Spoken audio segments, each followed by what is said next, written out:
Hi everybody! What's going on? How you guys doing? Good to see you. Good to have you back here again. Another Monday, another relaxed day for me. Another day where my phone is just gonna start playing ads because I'm using it for chat. Today, my iPad is nowhere to be found. I probably forget it in my car or somewhere. And I'm gonna have to read you guys from my phone, which is probably fine for you. You don't care. As long as you get your question answered. And this is what we're here to do today. First, a bit of news. Let you guys join in. Those of you who watch in playback, you probably gonna skip this part, but give out some news. Business is slowly going back up in Canada, for those of you who care. If you don't, well, at least know that I'm working, and I'm working a lot. This is why I'm tired. This is why I look like this.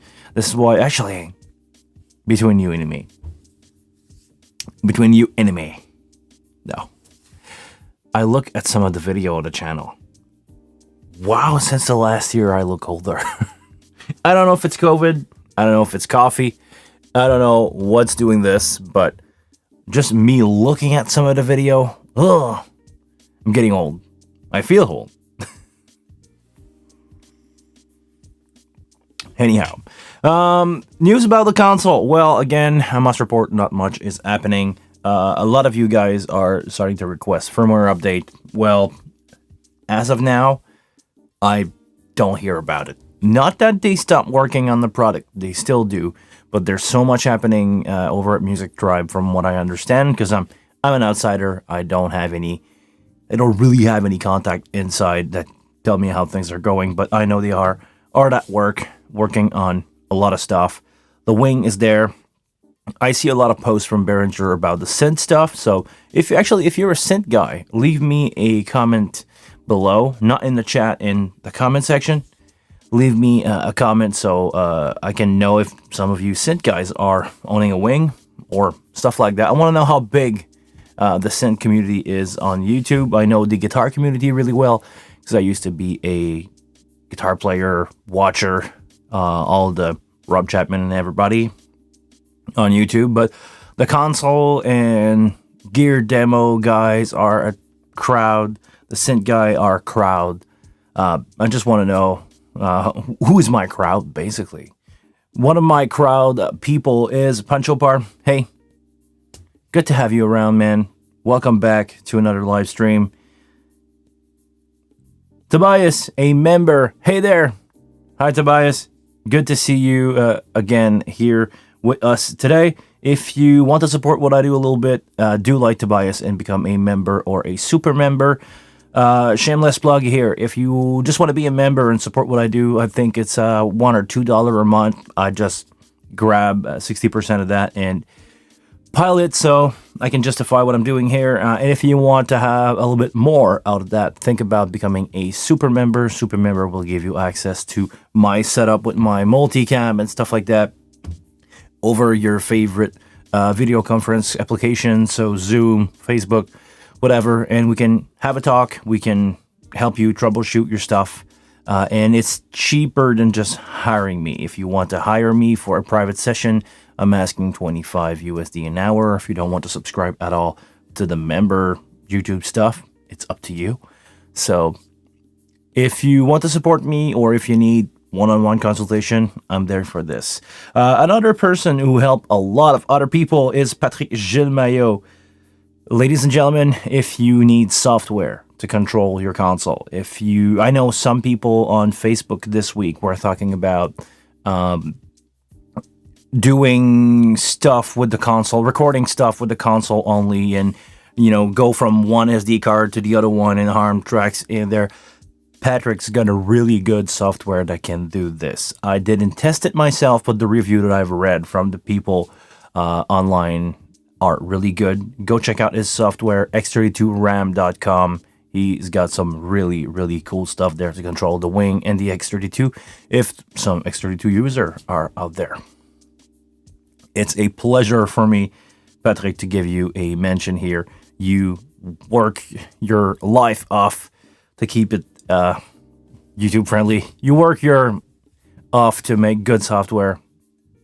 Only a pleasure for me to mention that you are doing it.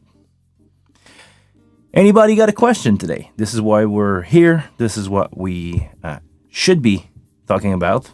We actually end up talking about a lot of stuff that has nothing to do with the console, but most of the time we try to keep it relevant to the console. So if you guys have any question,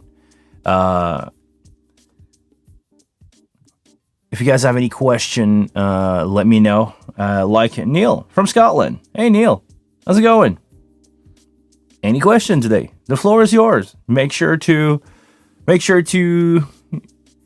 send me a big long text that I can read, and I will do my best to answer your question about the console. If you need help with troubleshoot, or if you discover something, also leave that in the chat. Last week we start to talk about that a custom. Is it last week or the week before? We talked about custom layer on the console that I discovered after, and actually last week I discovered something that maybe you don't know.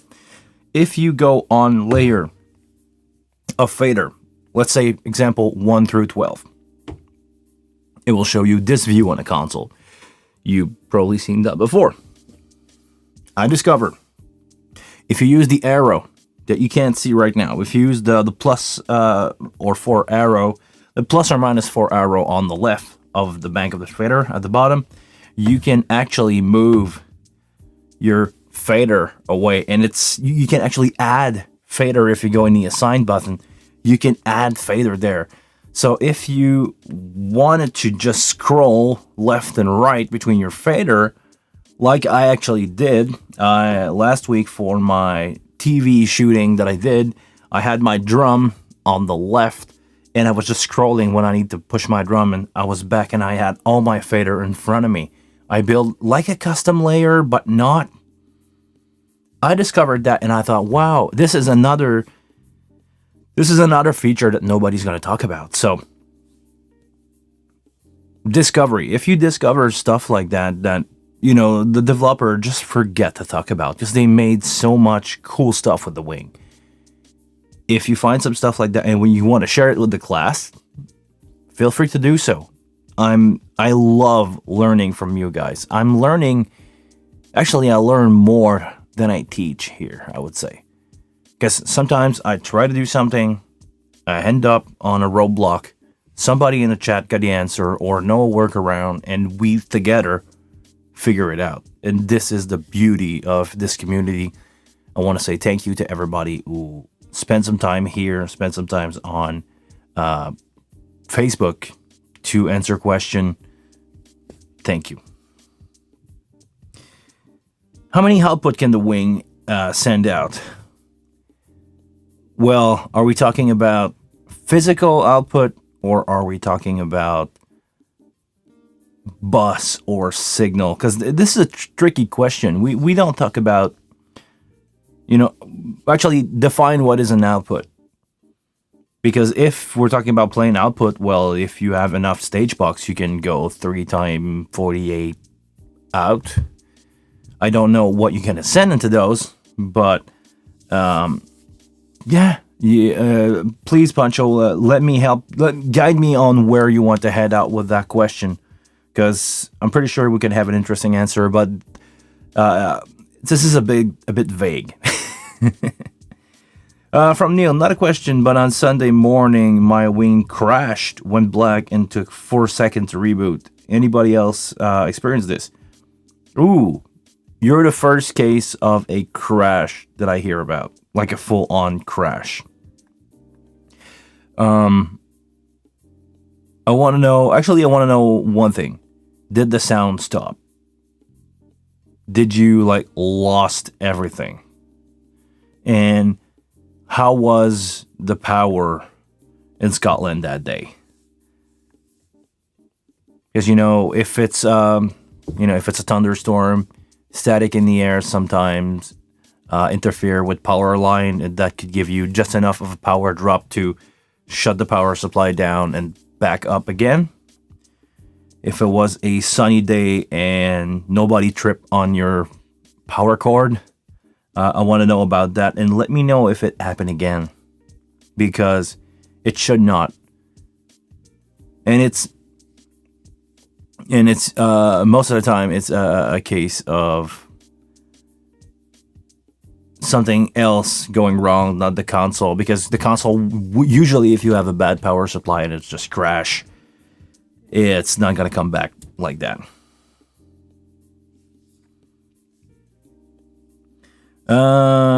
Hold on, Craig. Hi, good to see you around, Craig. Hold on, I'm gonna answer Pancho's question, who was there before, and I'm gonna come back at this. After that is gonna be Tobias. Don't move, guys.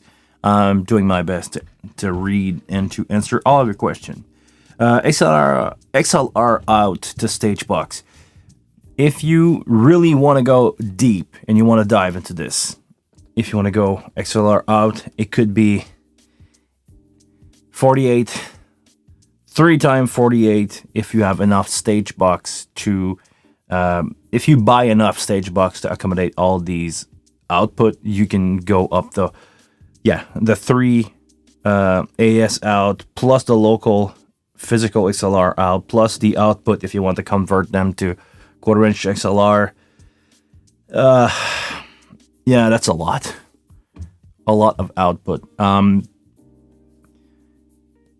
You can do 32 or 48 in and out, like direct out from the console if you want to, because I think there's a way to do direct out if you want to assign, what else? Could you actually assign a direct out other than user signal? Hold on. You just make me think about something. Can I direct out a channel to an output? Because I know I can patch. Oh, actually, yeah, you can just send out a preamp out. You can just assign a preamp, a physical preamp to an output, and that will work. So I know this is a vague answer, but the answer is a lot, and you can do a lot of things with the output. If you want to send out bus, you could do that too. So it's like all the direct out of the console, plus all the bus, plus all the matrices, plus all the... That's a lot of stuff. Craig, just learned about the button being multifunction in the master section next to the touchscreen.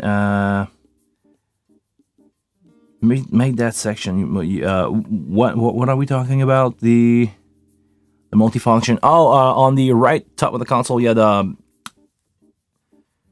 how do you call it? The channel processing. Are we talking about the channel processing? That could be. That has a lot of feature. Yes, correct.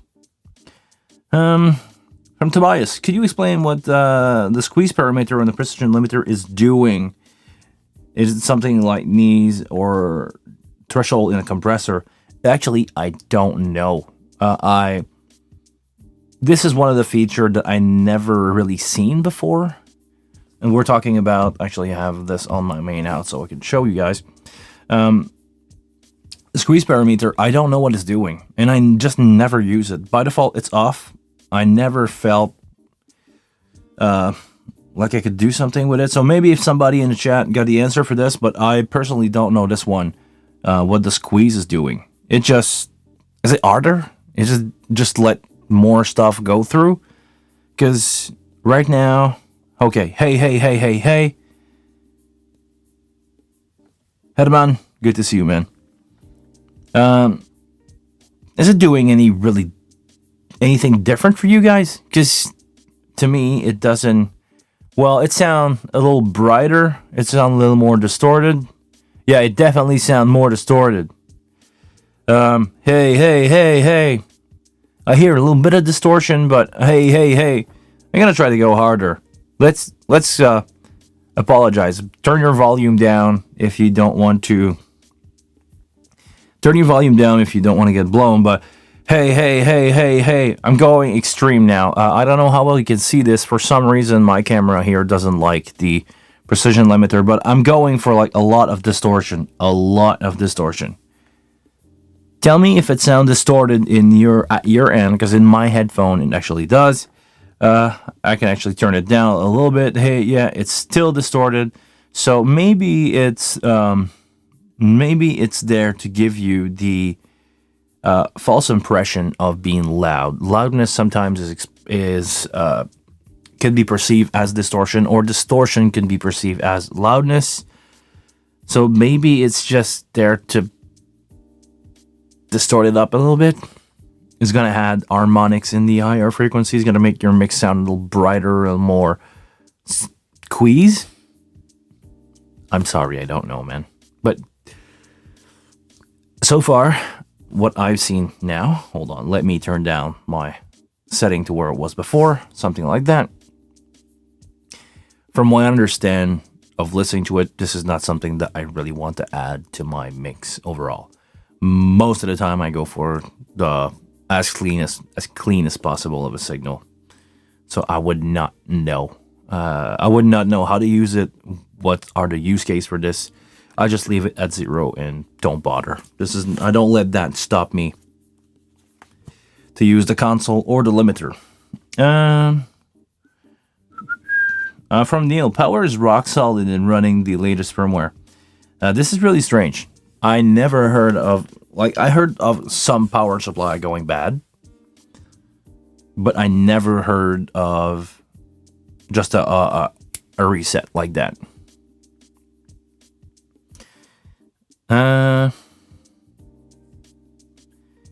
The official text said, we got somebody that has a lot of knowledge about the console in the chat today. Patrick Gilles Mayo will know his stuff.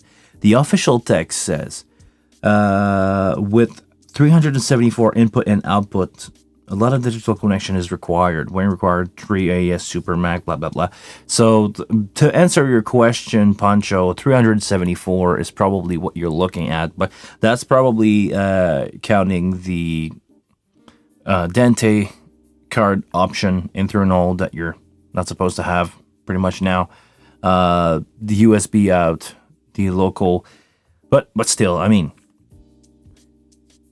if we're serious here for a second, you have 16 bus, 4 main out, and a couple of matrices.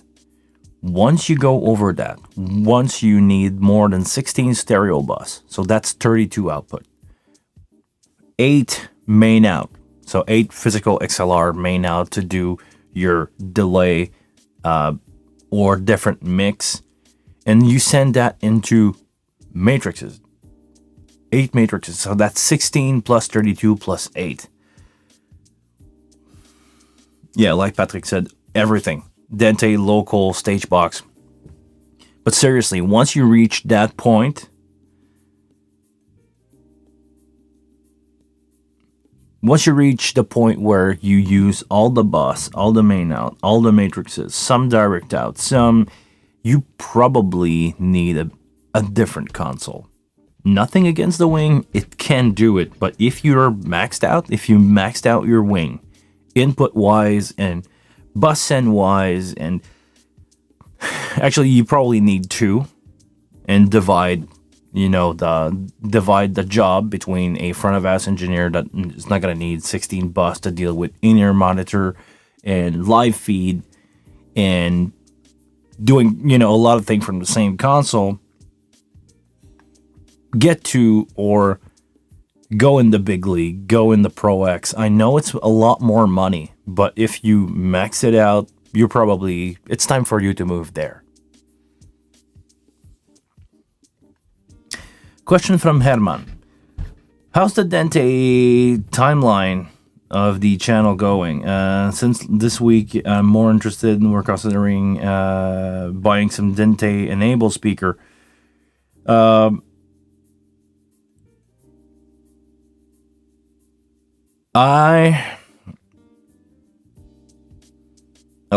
I said this before.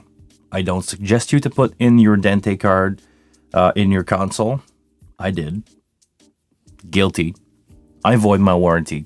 If I ever have a problem with the touchscreen, I will have to find a replacement and do it myself, or pay full price to get it serviced if I can get my hand on one. If you're willing to do that, I do not suggest you to do that. I would say wait. I know it's going to take a long time. It's not, as far as I'm aware, the system is not ready yet for you to get the internal Dante card. I don't know if you can actually buy a console with an internal Dante card. Let's say from Sweetwater. I know Sweetwater in United States is going to offer the internal Dante card option, like as an after purchase. I don't know if you can buy it with one. I don't know the availability of the card. I know Thomas, Toman, not Thomas, Toman, had some card available when I, in my bed, pulled the trigger on one. Got it, got the firmware updated on it, and put it in my console. It was a little bit scary, but okay.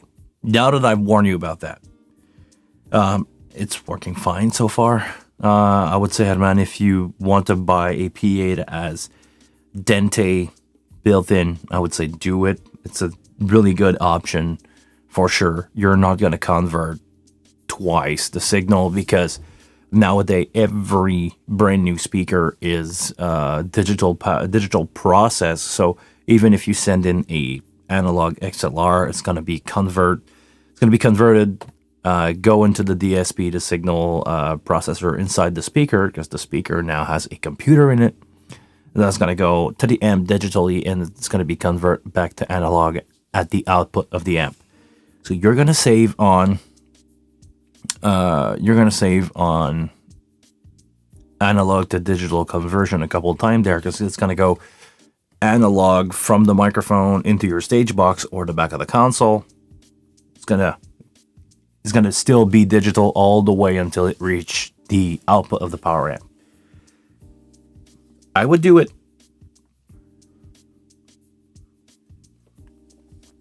It's, as long as it works, it's gonna be fine. Is it more durable than an analog connection? I would say no. The analog connection still has its place because it's harder to break, because let's face it, a Cat5 cable is easy to break. But if it's doing a better job for you, if you can have just a single switch in your amp rack, or actually no amp rack, if you can have just a single switch somewhere on next to your stage and run cable, like one power cable and one data cable to your stuff, pretty sure it's gonna work. If it's easier for you to do it this way, go that route.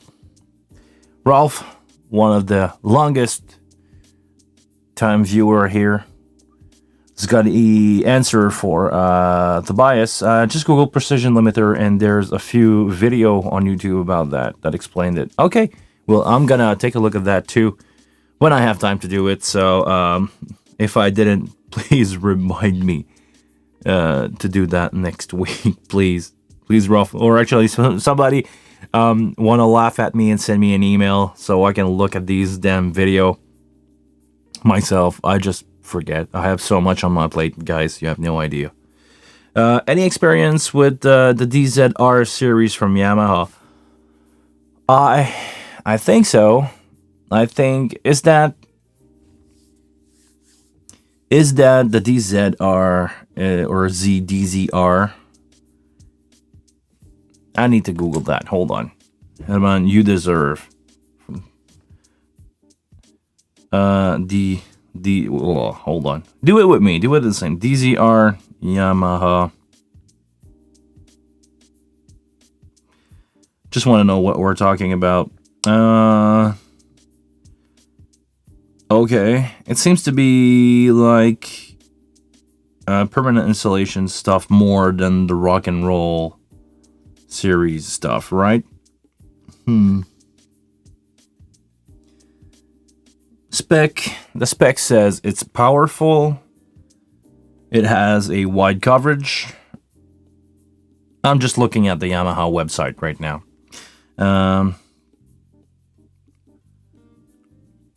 I don't think I have experience with exactly these one. I know some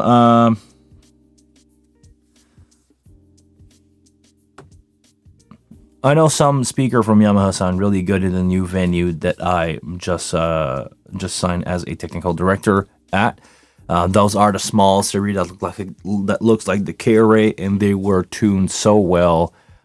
This is a really bad room, 75 feet of roof, glass everywhere, and that room sounds really good.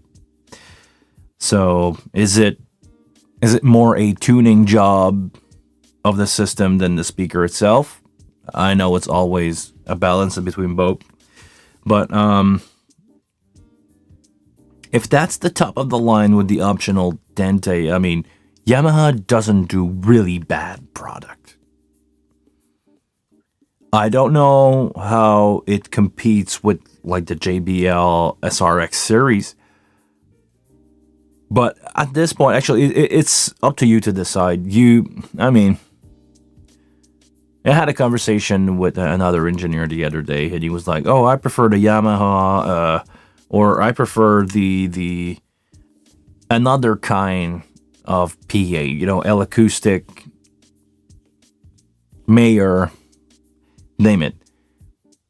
Those are all good product.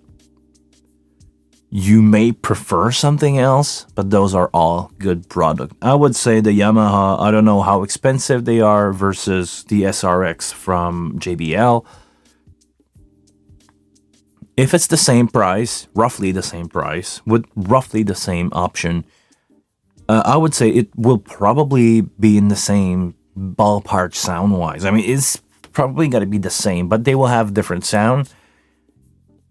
Ask for a demo if you can. Most company, when it comes time to sell a PA, you can ask for a demo. They're going to come on a day off. They will bring a PA tech. It's going to build the rig, or it's going to build half of the rig that you want to build, like maybe one side, and he's just gonna demo it in the room to the best of his ability. So you will have a really good. You basically have a demo at home of the product that you want to buy, because this is not cheap. Or if nobody wants to sell it, or if nobody wants to give you a demo from where you are, you can just rent it for a day. Set it up in your room, try to do a show, do a sound check with it. That will be my option. There is no perfect solution for every situation.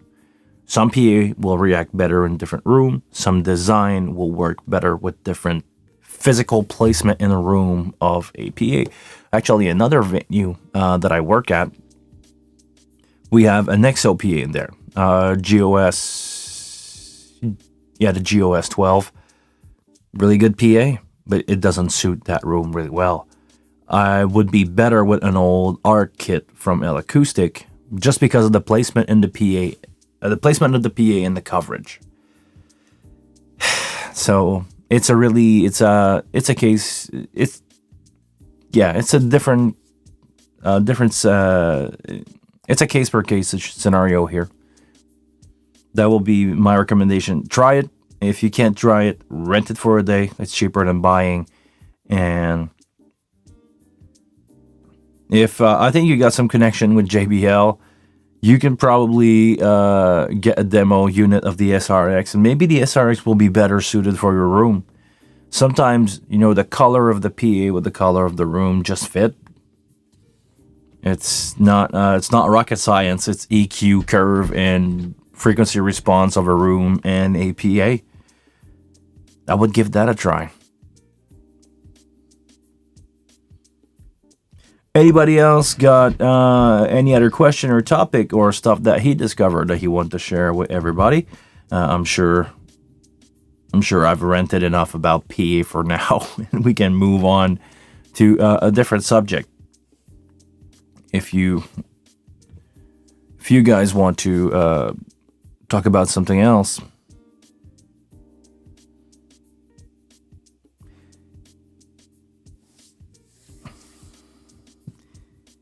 Do you have any news about the Cat 5 cable you were looking for? Actually, no. Well, yes and no. I know exactly what I'm looking for. I just cannot find it. Or find it under decent price. Because let's say that I live near a dealer. This dealer is Digiflex. It's like the dealership is really close for where from where I live, maybe half an hour. And on their website, you can custom build a cable. I wanted to have Cat 5e shielded, non-single core, so braided or stranded cable, depending on the word that you want to use there, apparently, with some custom tag on it and custom ring on the XLR cable, just to have two cable and don't have them labeled or taped or anything. Just have, on the XLR itself. On the do I have one around here? No, I don't. But on the XLR itself, you can have a little. Actually, I can show you on my microphone. That little ring under the XLR here, you can change this one here, and it could be a different color. So just to have that custom build, because they say it's custom build, it would cost me $1,500 Canadian to have that. That's for a 300 feet or a 100 meter. When you think about it, a roll of the exact same cable, cost $350 at the highest price. I was like, okay, I'm not gonna go that route. I'm gonna try to source some cable, and I'm gonna find all the parts that I'm gonna need. I can build 5 cable for, if not more, for the same price. So, if you guys want to have some custom build cable, let me know. If I ever find a roll, probably will be able to find more, and I don't mind just selling them, probably over Reverb, and do some custom Cat 5, like really good quality Cat 5e cable for the wing for snakes, 2 pair or 4 pair of Cat 5 if needed. Actually, I should do 3, because we have 3 port in the back. Let me think about that. But all that to say, where I work, we have access to another supplier of cable, and I'm waiting for the price as of now.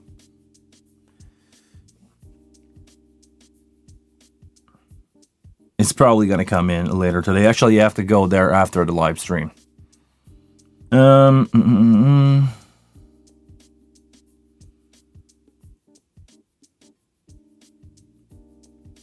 I was amazed by how good the band sounded on your last week vlog, being a raw mix. Oh, okay. You're talking about my friend Hook. Yeah. Okay, let me finish your question. I realized my mixing is not the problem, but the people I work with. Yes. Okay. I became a good sound engineer the day that I start to work with good band. And I'm the luckiest guy in the world. Because that band, the band Hook, that I show on my vlog this week. Sorry I don't upload a lot, but I had to hold on this one for their song to be released before releasing this. That was filmed like a month ago. But my friend from the band Hook, everybody in that band is a university graduate in their art. So the guitar player graduated university learning guitar. Same for the bass player, other guitar player, singer, and the drummer. All these people are full-time session player for other band. They play a lot of different style. Patricia, the singer, Pat, the singer, She's doing rock stuff. She's doing corporate event, jazz trio with an upright bass and a guitar and just some female vocal singing. She's doing that, but she's also doing production with her own band, her own cover band, bar rock. So everybody in that band is at such a high level of musician, and they all got together and start to write song because they're all friends. They all play with each other on different gig. And since they are 16, like most of the musicians out there, they wanted to have their rock and roll band and get that going. They put that aside, they got a career, and now they all turn around and were like, well, I'm a full-time musician now. Could I use my spare time, the few that they have, like to do rock and roll music and spend some time on that? Because, they have the gear, they have the knowledge, they have everything. They know producer to work on their stuff. They know they are in the industry anyway. That band's gonna blow up. You probably heard that a million times, but they have all the ingredient for that recipe to just go out the window, blow out. They get, or I should say, blow up. Everybody is a professional. They work with professional. We're gonna have some show soon. Everybody, I mean, they put their money where their mouth is, and they have a little bit to spend also, but they know where to spend it. They spend it at the right place. For every single of their live show, I'm there. I'm bringing my console. I'm doing them like a favor gear wise. I just bring everything because they are my friend and they hire me full price on other gigs. So for their personal project that don't make a lot of money for now, I'm totally open about that. I do them a discount on my paycheck on everything. But to come back to what Herman was saying, I don't have to mix really hard because at the source, no EQ, no nothing. This is the best drum sound I can get. No EQ, no nothing. Best bass blend that I could get, because on the video, I don't know how well that translates, but we actually blend a direct DI and one from the pedal board with all the effect and stuff like that. So I get the low end from the clean DI and all the other distortion and stuff like that from the dirty DI. Guitar, I mean, best amp money can buy, pretty much, and the guys just play really well. So yeah, it's not the sound engineer. Or actually, you're limited as a sound engineer to what the band is playing. You cannot make a singer better than he is. You cannot you cannot make a good or bad drummer sound good, should I say. So yeah, my friend from Hook, go take a look at my vlog that I released a couple days ago. Go take a listen at their EP. If you like it, share it with a friend. Sorry, I mixed up a lot of word today. A bit tired, but yeah. Go take a look at my friend Hook. Really good band. They're gonna make it. Be one of the first, and spread that worldwide, because we're local Canadian band. So help them to spread across the planet, because they don't have the reach, honestly. As good of a musician they are, as good of a people, as many people as we know, we don't have the reach to spread as much as you guys can help us, or me and them, to get famous. If you like that. If you don't, it's not your cup of tea. It's fine. Just skip that, but give it a try for me, please. Moving on. Have you tried Elite Core Company online? No, I don't think I did, Pancho. I would think I will definitely look at that. I just want to get a roll of a 300 meter, or is it 1,000 feet? Is it 1,000 feet, 300 meter? I just want to get a big box of good quality Cat 5e, braided, shielded cable, whatever the color, at a decent price, with decent shipping. Because actually the other day I found a box online of a gray colored cable, but it was like $300 plus $150 shipping, because let's face it, it's cable, it's heavy. I don't want to spend $500 on a box of Cat 5s, because I can probably get it for $300 locally, or ship $300 locally from when I look around. But everything, if the price is low, it's currently out of stock, so we'll see. Now Another question here from no, it's Headman and Patrick having a good time together. Illuminox, hey, good to see you. You write me this one in French, so I will translate for everybody. Good evening. Another day at a hotel room, solitary, with a beautiful slice of Canadian bacon. Okay, do I want to go there? Probably not. From Cola, hey, have you ever mixed on K1 from L Acoustic? Never heard that for real before, but they look impressive. Actually, I never mixed on K1. That's probably going to happen this summer. This summer, I'm going to mix a band at a event called Lasso in Montreal. It's the country festival in Montreal. It's the first time ever. I'm going to be there with my friend from Five Roses. If you like the L Acoustic stuff, I mix them on a DV Dusk. I have a vlog about that if you want to see this.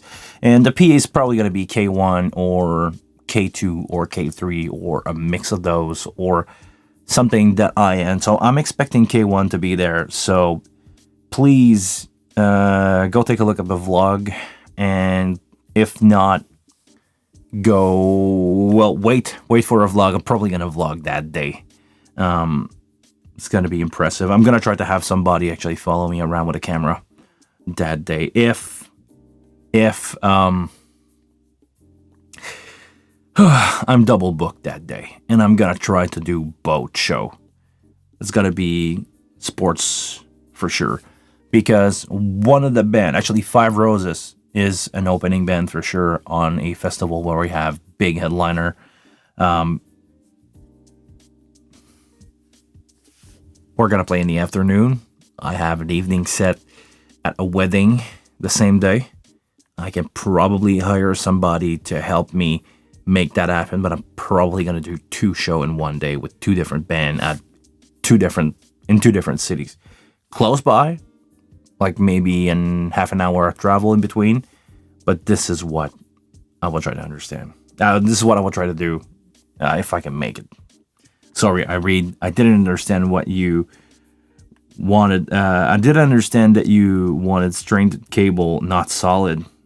I thought most people use solid for a long length. Actually, yes, but solid core cable is gonna break if you roll it and uncoil it too often. So this is why I'm looking for strained cable, and I want to do my snake no longer than the 80 meters. So it's like 250 feet of cable. I should be in spec. I should be inside of what the console can output. Maybe that's not going to work that long. Maybe I will have to cut it to 200, but I have an AES-50 repeater if ever needed. I have the tool to make my stuff. So I'm going to try to get a coil. I'm going to test with the console and my DL251. I'm going to cut 250 feet, see what happens. If it works, if it's stable for a couple hours, I'm going to cut my 1,000 feet coil into 4. Probably going to do 2 set of snake. Or maybe I'm going to do a 251 and 150 and 100 and use just the length that I need. And I'm going to pair it with AC power cable and do a snake, like 3 cable together and I'm going to bring the one that I need for festival, because most of the time festival don't understand what I need cat cable wise. Some people give me cat 7, some people give me cat 6, cat 6A, shielded, unshielded. Even if I ask them cat 5E shielded, I'm not afraid to try the shielded version of cat 6, cat 6A, because as long as I'm shielded, the worst that can happen is the cable's just not going to work.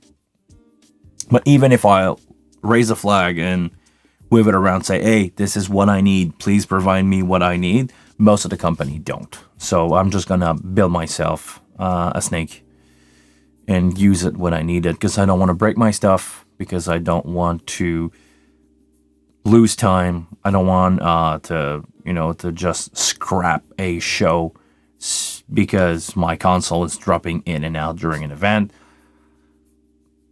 I'm gonna build myself a snake. It's gonna cost me $500. That's gonna be a tax write-off, and I'm just gonna go on with my life and go on with mixing.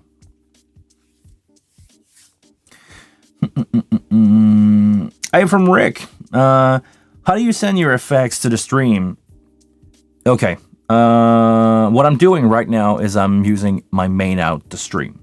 So, sorry, gotta switch here. I have my microphone, which is my talkback mic, that is just sending out from there to my main out here. 0 dB, actually, there we go. I'm gonna make it 0 dB. I'm gonna make them all 0 dB. There we go. And I send that to my main out. My main out has some compression on it, just a little bit. Limiter on it, again, just a little bit.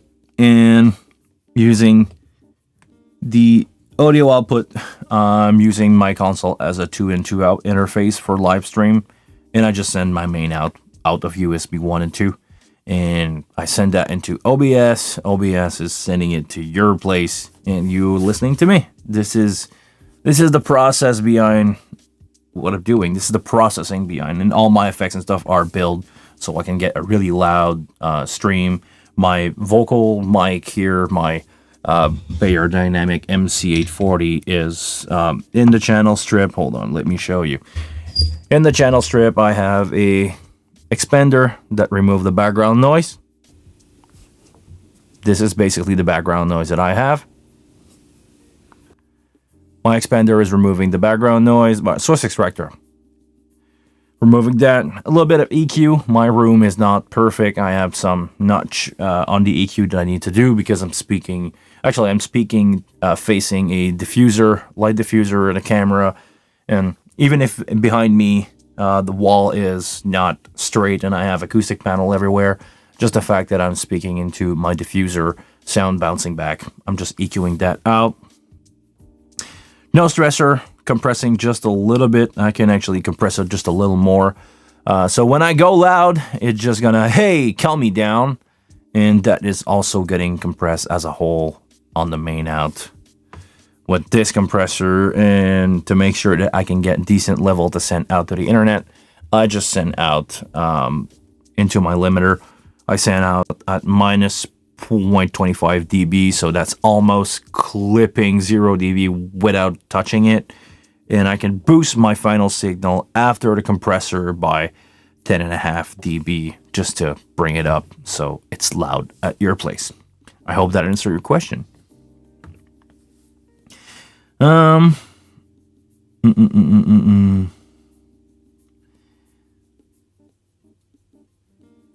Illuminax, you don't know how to take a compliment. No, I don't. I'm a grumpy sound engineer. You should know that.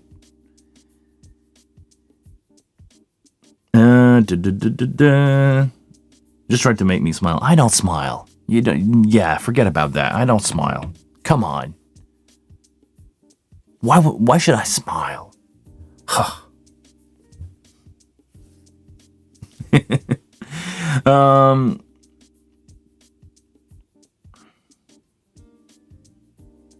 I'm just trying to read the chat. Hold on, guys.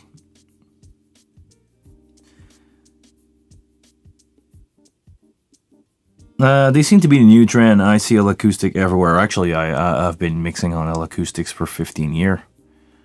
Back in the day, where I don't know if I tell this story a lot or just to my friend, but when I started mixing in a bar, I used to have an old Soundcraft analog 24 channel for Clark Technic compressor, which are not good, and 4 gates.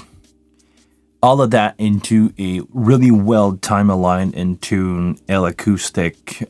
Is it the?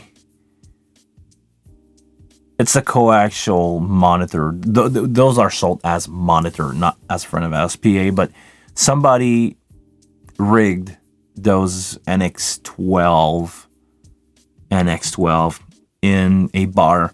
I had 4 as front of house PA and 2 as delay with the single 18 subs. That PA cost so much money.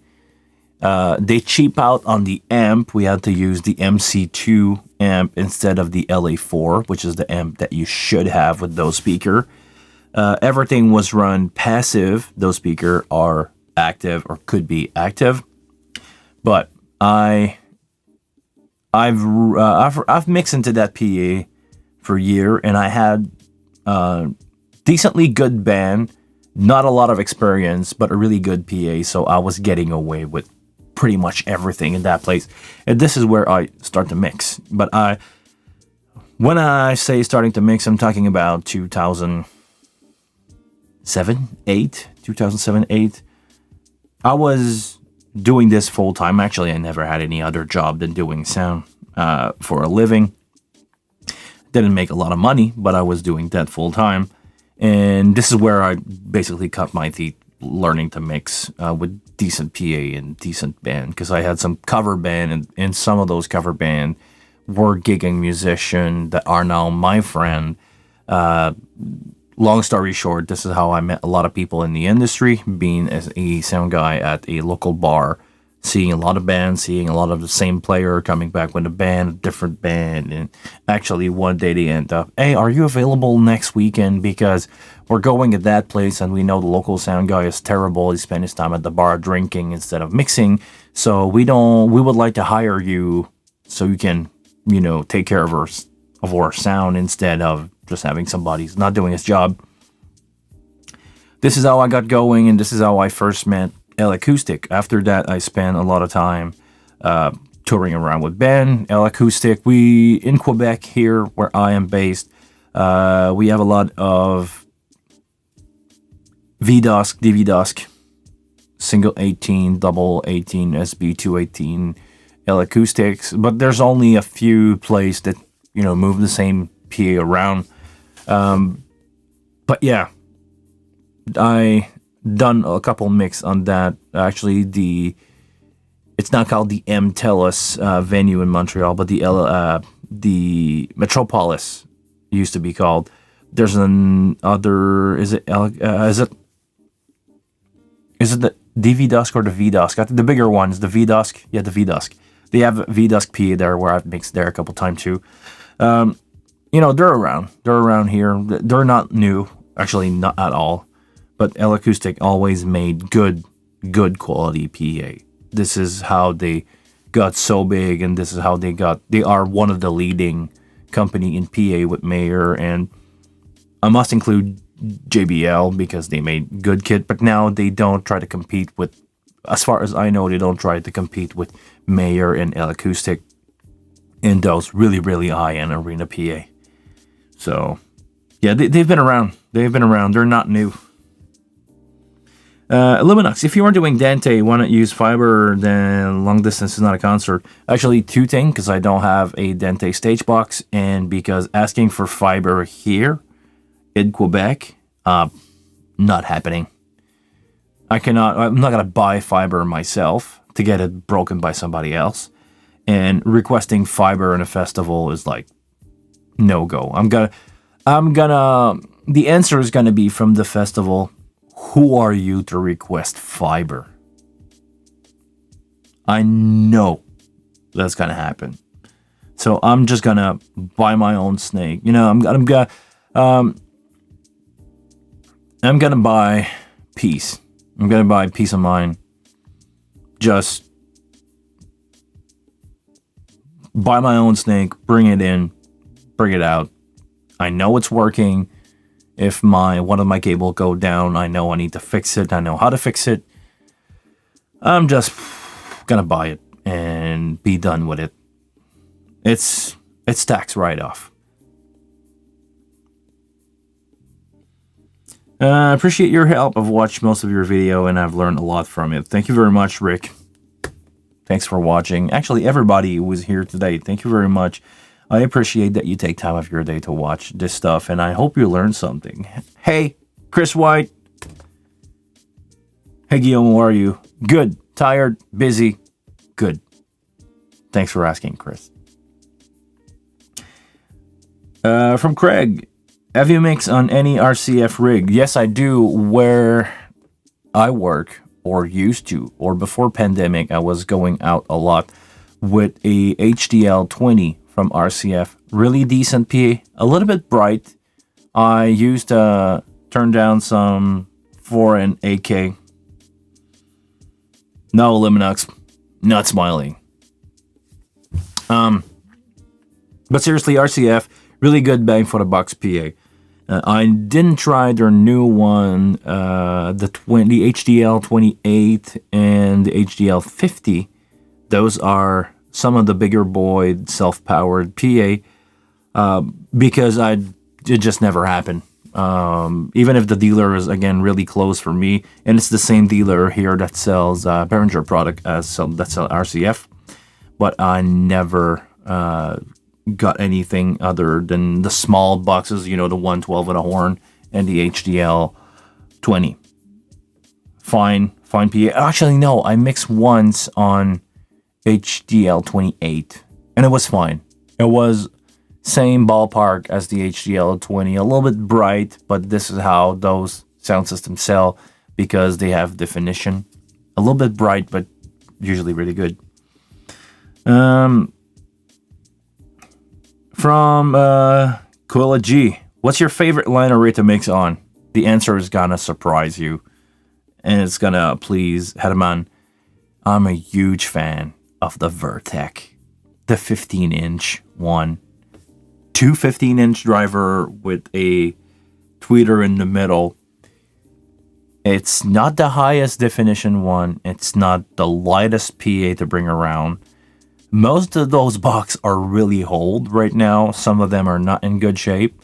But if I ever go in the north of Quebec, Quebec City, around Gaspésie, around Moncton, New Brunswick, usually Solotech Quebec send out is Vertec 15-inch PA, and they have one PA tech that can tune it really good.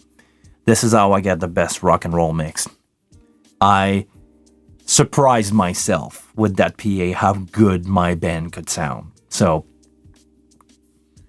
the Vertec, it's not new, it's not desirable, but I like it. If you give me 8 of these boxes per side for a couple thousand people, happiest guy in the world. I know I don't have to EQ it. I just raise the fader, make it rock and roll, and it sound punchy in your face. The subs go down really, really low. If you like to whip people with 40 hertz, you can.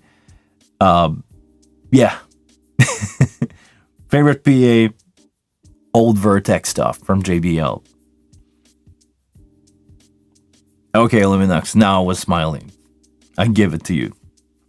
My first venue was MTD 112 and VDusk subs. MTD 112, I don't know those bucks. Eloacoustic have been around for a long time. Yeah, actually, they were around like 25 years ago. 30 years ago. But, yeah. Yeah, the HGL 50s are smoother. A 114 box of XL. Okay. I didn't try the HDL 50, but with the RedNet thing inside of it, I think you can EQ it out pretty good. And actually, I think you can EQ it out per box in your line array, so you don't have high frequencies summing together and give you like a harsh stuff. Yeah, JBL.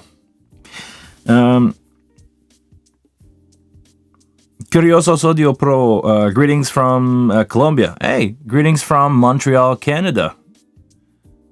You comment a lot on my videos. Welcome. I don't think I ever seen you in a live stream, but I know you comment a lot on my video. Thank you very much for doing so. Actually, while we're 18 today, I will ask you to guys, please give this video a thumbs up. And if you are not subscribed to the channel, please subscribe to the channel. I would really appreciate it. I'm almost at 1,300 subs. That's at 1,300. Thank you. I really appreciate that you guys take time to just like, subscribe, and ring that bell if you want to get notification of when I'm going live. I'm going live every Monday at 1:30 East time, so transfer that to where you are in the world. But I'm doing my best to be there at least 50 times a year to do those live stream with you guys.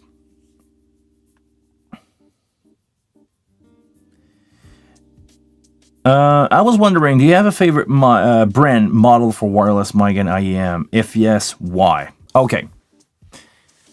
In-ear monitor. Sure. They sound better to me. The PSM 900, actually, all of them. The PSM 300, the Pro version. This is what I used to own for myself when I was playing in cover band. Like that. Best bang for the bucks. It comes with a pair of Shure the 215 earbud. If you want one box that contains everything that you need for a good stereo mix, PSM 300 Pro.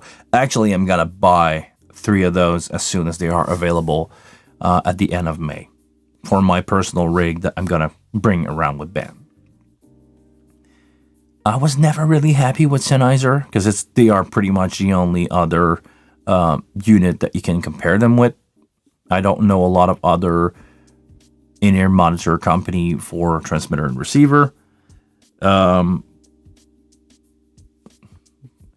is a different game, but for transmitter and receiver, yes, it's Sennheiser or Shure or your cheap Chinese crap. I don't do cheap Chinese anymore. Even if some people got good result, good for you. I'd rather spend the extra money and get Shure PSM 300, 900, and 1000. 1000 is not something that I would recommend you to buy because it's really expensive. It's more for pro touring, and you get so much of the 300 series and model. Actually, it's the same bell pack and everything, so I would not bother. Bang for the bucks, Shure PSM 300. When it comes to wireless, I was lucky enough to beta test the TG1000 from Bayer many years ago when they came out.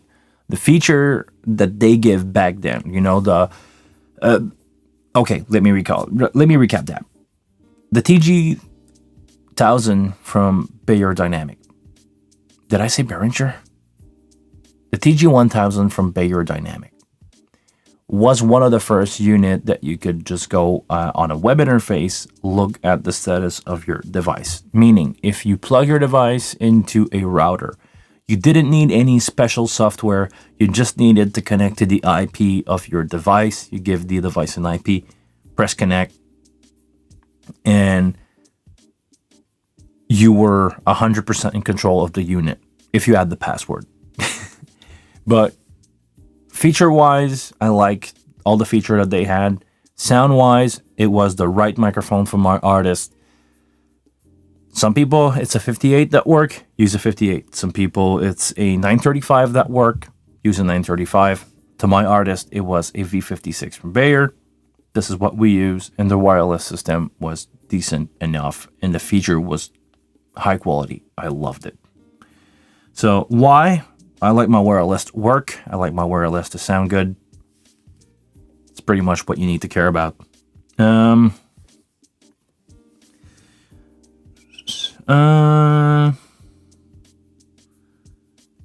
you ever mixed on Nexo Geo system? If so, do you like them? Yes, I did. GOS, when I started in the corporate event world, we had a Geo 12, not the GOD. The Geo 12, GOS 12. Sounded fine back in the day. One of the venues that I work as a GOS 12 sound. It's not a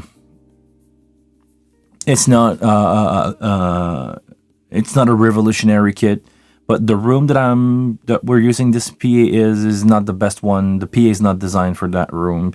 So yeah, it's fine for me. To me, it's the same as an RCF. I know some people's gonna be outraged by what I'm gonna say, but it's the same result for me as using an RCF 50 HDL 20. Yeah, pretty much it for me. It's not L-acoustic for sure. It's different game, but it's also a cheaper system. Even if it costs thousands and thousands of dollars, It's cheaper than the acoustic stuff, and it's a little higher price than the RCF, I would say. But yeah, yeah. Did you? It's not a bad PA. Outside is fine. I did a festival outside a couple of years ago. That with a CL5, CL3 Yamaha console. Together they were working really fine. I had good result. Definition was the key word there. It was a lot of definition, not too bright, not aggressively bright. Sounded really good. Have a chance to hear the new VTX. Yes, a couple years ago, I think I heard that. I was opening with a band for MGMT in Ontario. I heard the PA. I heard the PA to be just fine in between the song. I think the sound engineer for MGMT that day had a rough day. He was mixing really loud. Actually, he was clipping the kit, and you heard the limiter just like cutting it down. Actually, you heard digital distortion, and you heard the kit clip down. So, I heard music before and after the show. Sounded really good. I think it was a case of sound engineer that they tried to push the kit further than it would go instead of stay in the limitation. Because let me remind you, in North America here, we don't have sound limit at all. So you can drive a PA 120 dB if the PA can handle it. If nobody is from the company or from the festival is stopping you, you can you're free to do whatever you want. I know in Europe it's not the same thing. I know in Europe you have dB limitation per region or per country. Let me turn down my cell notification.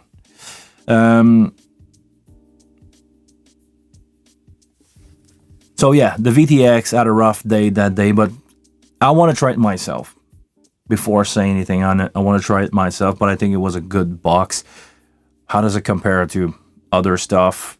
I would need to speak into it with a 58 and tell you. The MTD 112 are the coaxial 112 monitor from L Acoustic. Okay, so it's pretty much in the same line as or it's probably what is replacing the NX12 series, or is it in the same range as the IQ15? I remember mixing a festival with the IQ15 and be blown away by those monitor. Flat, nothing on, just EQing. It was analog back then. EQing on the Midas, the microphone to fit in the speaker. Sounded really good. Really, really good.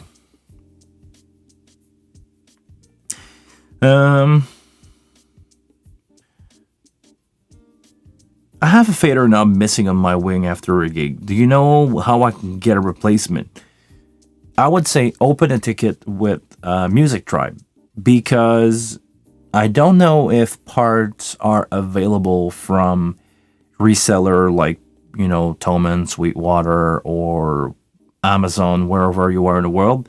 But I'm pretty sure if you contact Music Tribe, if they have somebody that can sell you one of these, they will. And I don't know how. Actually, if Patrick Gilmayo replied to you that the X32 are compatible, so you can probably just lift one of. You can probably just lift one of your fader and put an X31 in there, an X32 in there. Too many numbers in my mouth. There we go. So I'm pretty sure the X32 are available, or somebody on eBay sell a replacement knob. And because these are not conductive, they are not touch sensitive from your finger to the fader. I'm pretty sure you can use anything that would fit on there. You probably saw the meme where somebody has a dart Vader head on his fader. If you know somebody who has a 3D printer, he can probably build you one that would fit in there. And that could be an option. Actually, yeah, I should, you know what? If somebody, I'll give you the idea. If somebody want to do some custom print fader for the wing, color and stuff like that, I would love to. I would love to have myself, different fader color for the main out, even if they are supposed to be the same.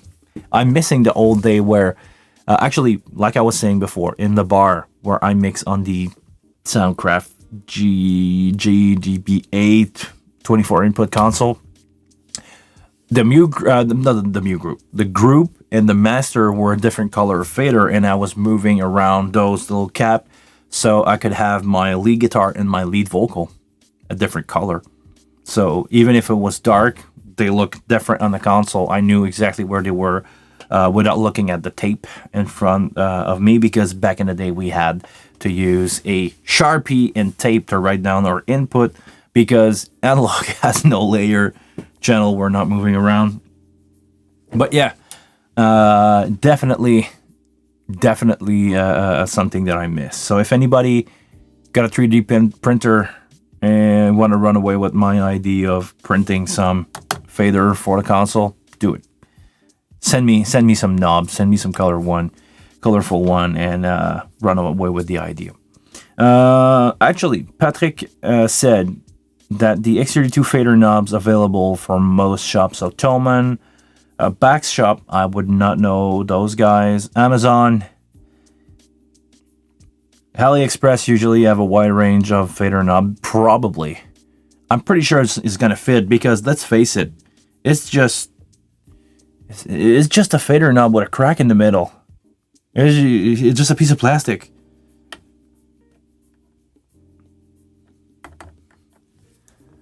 You can probably just pop it out or add a bit of glue if you know what you're doing and you don't want to lose them again. But yeah, AliExpress probably gonna do one. Actually, I should go to my local electronics store. I think they have a fader knob like that. Hey Guillaume, have you ever tried to use the P16M with the wing? Did you make a test with a digital snake to have the alternate protocol? I personally didn't try it, but I know it's working. You need to use a stage box that has digital output for the P16M. It's called Ultranet. You need to have Ultranet, and the Ultranet, if you let me go here, the Ultranet output are in your AES-50, are built into your AES-50. So it's basically taking the output 33 to 48 here in your output. My console now is in output. I selected AES-50A. Let's say that you plug your stage box into AES-50A. If you unlock your patch and you take whatever that you want to take from here and send it to those output here, and send it to those output here, it's going to be sending signal to your P16 box. So 33 will be 1 all the way to 16, 48. That's going to work. I know it's working. I know some people, I've done it. I need to do a video about that, but I don't own any P16, so I don't want to do a video where I just explain the theory of it, even if it's probably going to help somebody, but I don't know. I just felt like I'm missing some physical stuff to do that video. But it's working. Just know it's working. Bigger is always better. Because America. Yeah, spent some time in America too. And really glad to be back in Canada. Even if the American have some good stuff, yeah, I don't always agree with the mentality over there. Love you, my American friends. 33% of people who watch my channel are American, so please don't take that as a personal offense. It's just, yeah. Well, actually, I spent some time in Florida, so feel free to interpret that the way that you want. Not going there. Love you guys.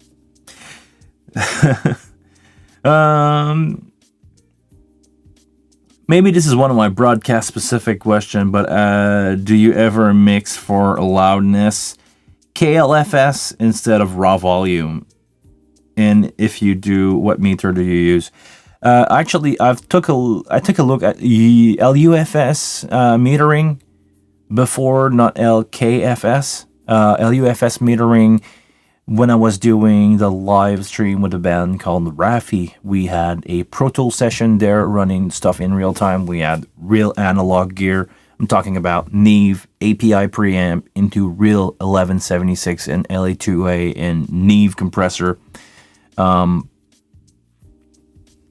We had all that stuff. I tried to mix, at around -6 peak and -12 average LUFS with limiter and stuff like that. But we had a different problem with that studio rig because we were using a second computer to send out, and we had to use, we had to convert from the Pro Tools session that was the main computer of the studio, output that to a different audio interface to send it to the live stream, and the level were not matched. So even actually every time that I tried to max it out and send it to -6 or even 0 out, it was clipping on the other end, and I was told to just turn down everything.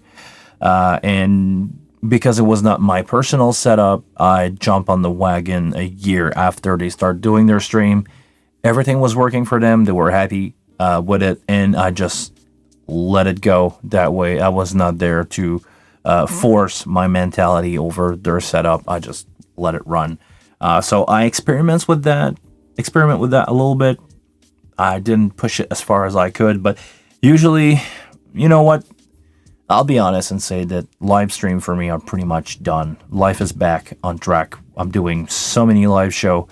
I'm gonna do a live stream soon here in this setup. A friend of mine, an artist, a really talented jazz singer, female jazz singer.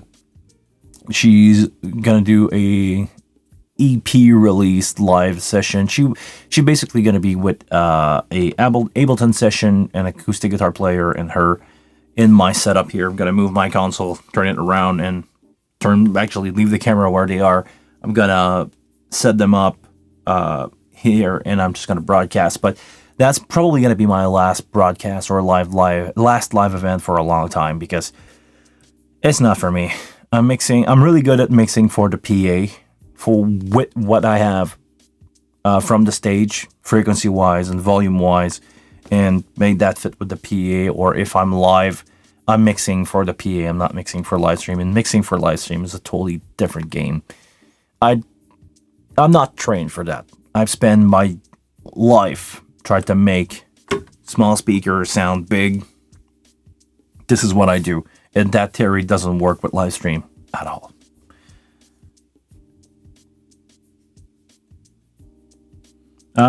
Twilight Zone TV, bonjour. Bienvenue sur ma chaîne.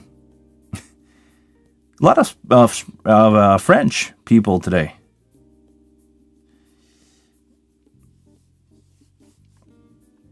I didn't understand. Hold on. Actually, I'm missing some. Whoa. I'm going way too fast in the chat, guys. Sorry. Greg's Florida isn't part of the U.S. Just pick up the Pro X hydraulic assist. Okay, you got the Pro X hydraulic case. How you like it? I wanted to get one. It's just too big for me. It doesn't fit in the back of my car like my custom built case does. Actually, I need to do a video about my case. Many people were requesting me that a long time ago. Okay, guys, send me some mental help. Send me some mental reminder that I need to do video this week. I don't have a lot of event. Actually, knock on wood, my month of April is relax so far. May, June, and July and August are just stacked to the top. I'm already booked for the year, but April is slowly going, and I think I will have time to do video, and I will need to do them because I know the upcoming months are going to be so hard on me. I'm going to be out every weekend, 2-3 show a week, plus whatever is going to add up during the week, because mostly I'm doing show on the weekend, Friday, Saturday, Sunday, sometimes Thursday, plus the festival, plus the whatever that can happen, and the corporate event happened during the week. So not a lot of corporate event booked so far. I know those are usually last minute. It's gonna be a rough year, but I want to keep doing video. I'm doing the best I can, basically. But this week and the upcoming week, I should be able to pre-record some stuff, like a video about my case. The next thing that I'm doing, and this is probably why I didn't upload a lot of video, I promised myself that I would do how to record with the wing. I have some drum file that I've been sitting on for a month from Adam. I need to get that out, but it's going to be a multi-part video that's going to take me a long time to record and edit. So this is holding me back a little bit, but it's coming soon. Okay. But Craig, let me know how you like the case. I want to know. Wing with DL251. This is my setup. Ever tried these two? What your thought? This is my setup. This is what I'm using when I'm taking the wing out with... I have a complicated ring. I need to do a video about that too. Okay. I used to have a video where I show my rig, but I'm going to do one really soon. My final thoughts on wing with DL251. Yes, I approve this. DL251 sound really good. 48 input, 1 cable, no brainer. Just plug it in. Jonathan Lang, what's up? Good to have you around, man. 20 people in today. Thank you very much for being here, guys. Make sure to like the video. Make sure to like the video, please. But to answer your question, yes. Go for it. It's worth the money. And also, it's going to future-proof yourself if life finally bring out something like the HD96 Air, your stage box will be compatible with that. This is probably where I'm gonna head in the future. I love my wing, but the lifespan of the console is gonna, maybe I'm wrong, but in 10 years from now, I think the wing will be outdated.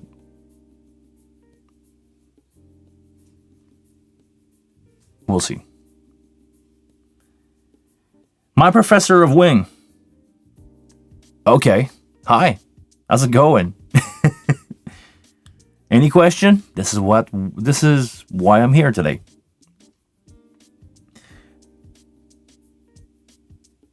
So, like I was saying, wing is slowly going to run out. My DL251 is still going to be alive in 10 years. And I'm probably going to be able to find a HD96 Air cheap if I don't buy it brand new in a couple of years. So, and the wing is never going to be a bad console. Maybe they will all have power supply issue and they're all going to die in 10 years. Who knows? This is something that only time will tell. But if I base myself on stuff like the Pro 2, Pro series from Midas, after 10-15 years, they usually roll them out to make place for the new product. So, like the X32 was not really put aside, but I think it's not the flagship anymore from Behringer. It's now the wing that is the flagship from Behringer. In 10 years from now, there's probably going to be another console that will replace it. Smaller, more feature, more option, 2.5 touchscreen, only touchscreen fader, who knows? We'll see what's going to happen with that, but the thing is, my DL251 is built like a tank, and I will still have it with all these consoles. I hope so.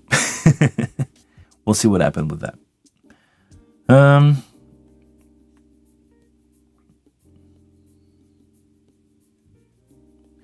From Twilight Zone TV, I didn't understand fully the console yet, but apparently it's possible to do crazy stuff with the wing. Yes, because the wing has a lot of processing, has a lot of power, has a lot of option available. It's custom. It's one of the first console that is as custom as Light Desk.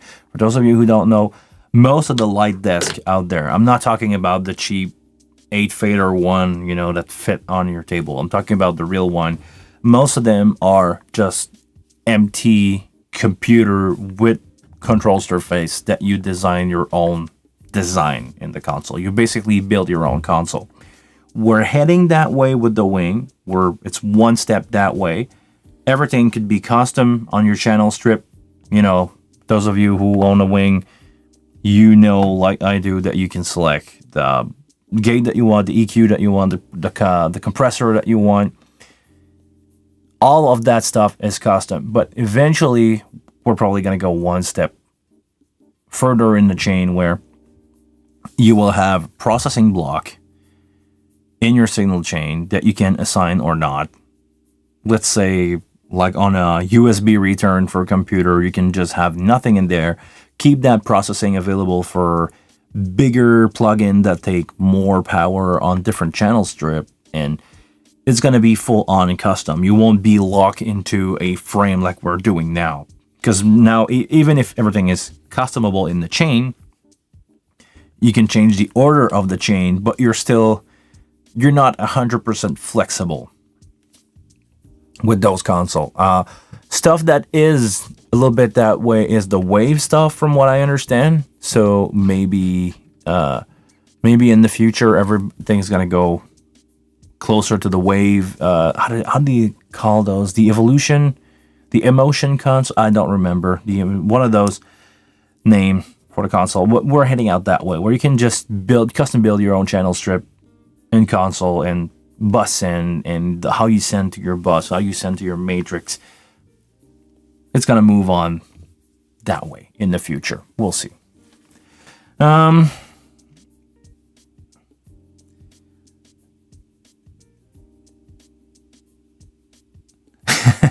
Okay, from Illuminux. You cannot judge Americans by the action of Florida Man. I'm going to do a pause here. Okay.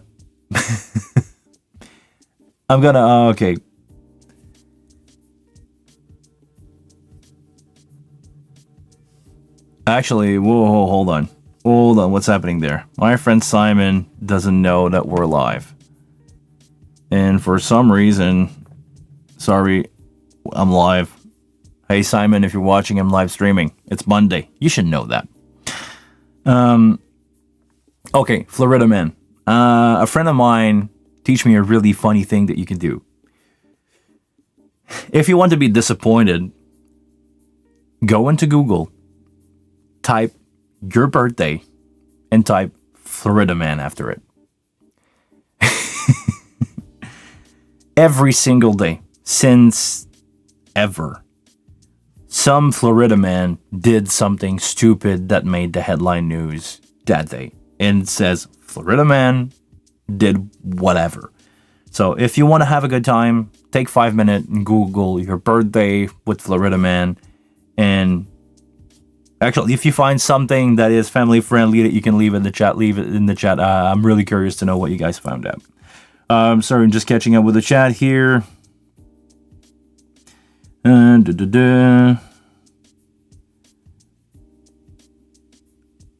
Jonathan, the DL251 is expensive. Yes, but it sounds good, and it's compatible with more than one console. Really want one, but I end up with a Midas DL32 instead of the 251. I know it's not cheap gear, but if something is built like a tank, it's gonna last you 20 years. Would you rather put your money on that, or would you rather buy a cheaper version like the DL32 and power supply dying, or actually the single power supply is probably going to die in 15 to 20 years, where the DL251 power supply can be rebuilt and probably can be replaced.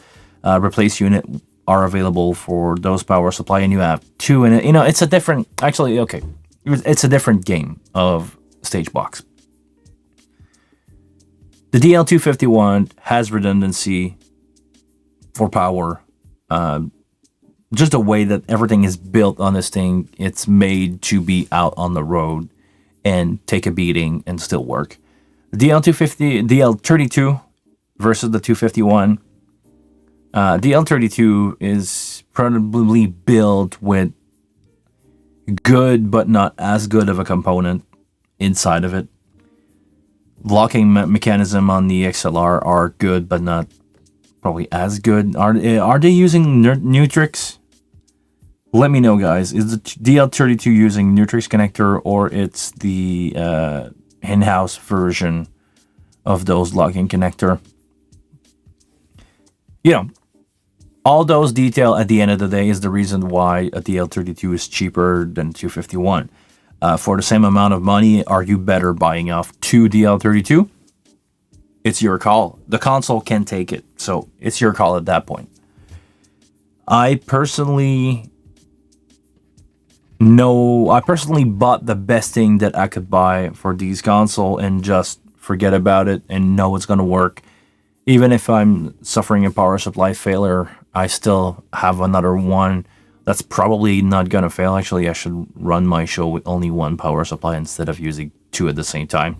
Anyhow. Yeah, it's just designed for a different kind of project. You know, we're doing a lot, and we're crossing the line between full on money's not an object or money's not a stopper production versus somebody with a pickup truck and a trailer doing event on parks. The gap is getting closer and closer every time. So, depending on where you sit in between those lines, feel free to buy the gear that suits your need within your budget. But I had the budget to spend on a DL251. I had the budget to spend on the wing because I didn't get it for free. Some people think I got my wing for free because I'm doing video on it. Trust me, I don't. I spend, and I've worked, and I spend every of these penny from my pocket.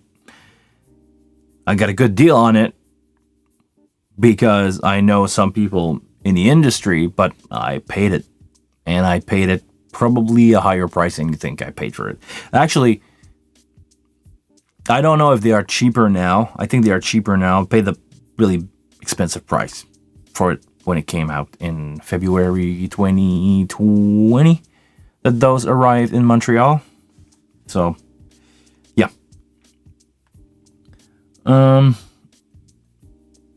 Mr. Folder 40. Is there hold on. I tried to read your sentence here. Pretty sure it makes a lot of sense. Is there a specific bus to use for in-ear monitor versus effect? No. But what I personally like to do is having my bus. Right now, it shows me my bus from 1. I like to have my band visually on stage set the way my bus are, starting from 1, using my monitor 1 for one person, 2, and have them in visual order from left to right, front to back. This is how usually my thing is patched on my console. This is usually how most people write their bus out. Not true for everybody. And that leaves you with, a gap in what most people do usually is use their last bus. This is my bus 16, 15, 14, 13. Usually people start their effect at the end, and at some point you end up with empty channel in the middle. And, if you have surprise guests on your show, if you have, it just tell you how many bus you have left, and you start your in-ear buses from left to right. The only reason in the wing where you want to change that is because of bus send from, send from bus. Now I'm on a bus, not a channel. I'm on a bus. And if I go in the bottom here, you can see the bus send to another bus. I'm on bus 1. I could create a digital feedback and sending out bus 1 into 1. Sorry. gonna go back here. I could create a digital feedback and send out bus 1 into 1. Actually, just for fun, let's do it with bus 2. Can I do this? Is it gonna work? Is it gonna create a... Oh, actually, no, I'm not on bus 2. Okay, hold on. I'm gonna create a digital feedback here. I'm gonna send bus 2 into bus 2. Because, is there anything? It doesn't feedback. Strange. This is really strange. Usually when you send a bus into a bus, it just instant feedback. Everything goes to red, but it doesn't now. Anyway, this is not something that you want to do. But what I was saying is, if you have your effect on your first bus, you can create multiple effects, send to another effects, and you can also have reverb or effects in your monitor. Let's say that you have 4 musicians, so you have four musician here, stereo in here, and you have on your bus 5, 6, 7, and 8 your effect. You can send from bus 5 into your musician here's if they want to have reverb or effect. This is the only way and the only reason why you would do that. Sorry, I got something sticking in my eyes. This is the only reason why you want to change that. Otherwise, I just personally use my effects into the last few bus that I have. If I need more than 4 effects, which I really don't most of the time. I'm a 1 reverb, 1 delay guy. Because live sound, it doesn't matter. But it's the only reason why you would do that. That's it. Sorry guys. I don't know what happened there. Probably a hair floating in that cut in my eyes. There we go. Sorry, I'm really slow with the chat today. Patrick, signing out. Thank you very much for being here. Really appreciate the fact that you take some time to be here with us. Merci beaucoup, Patrick. Bonne soirée.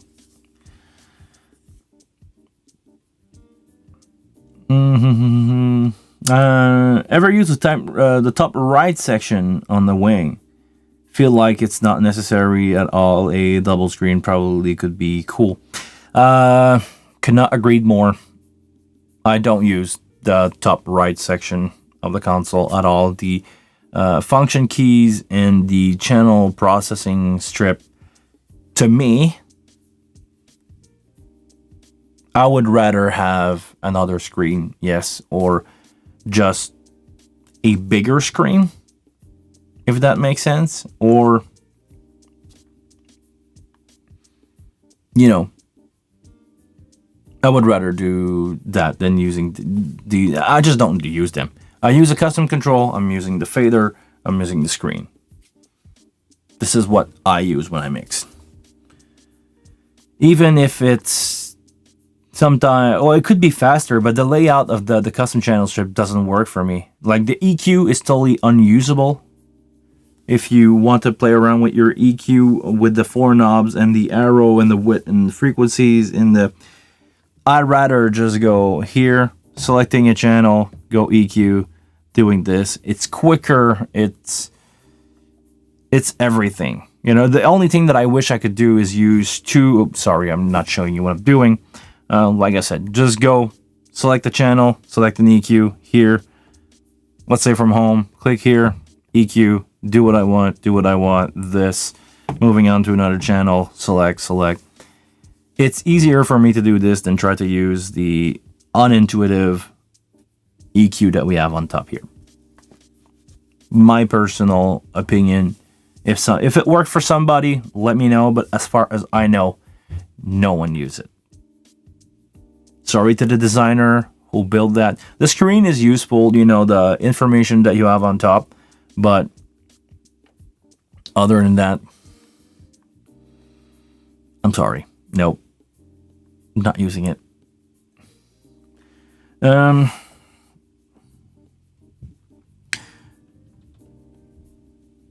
When you use the DL251, you have to use 48K.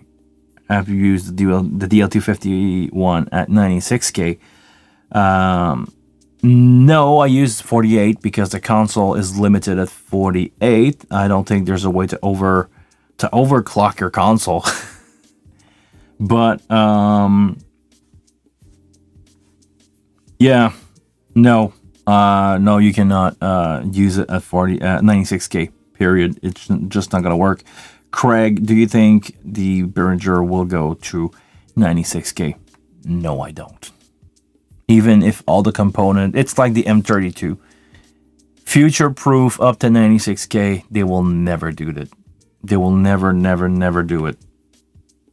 It's not gonna happen. Forget about it. Or if it ever happened, be surprised, but no.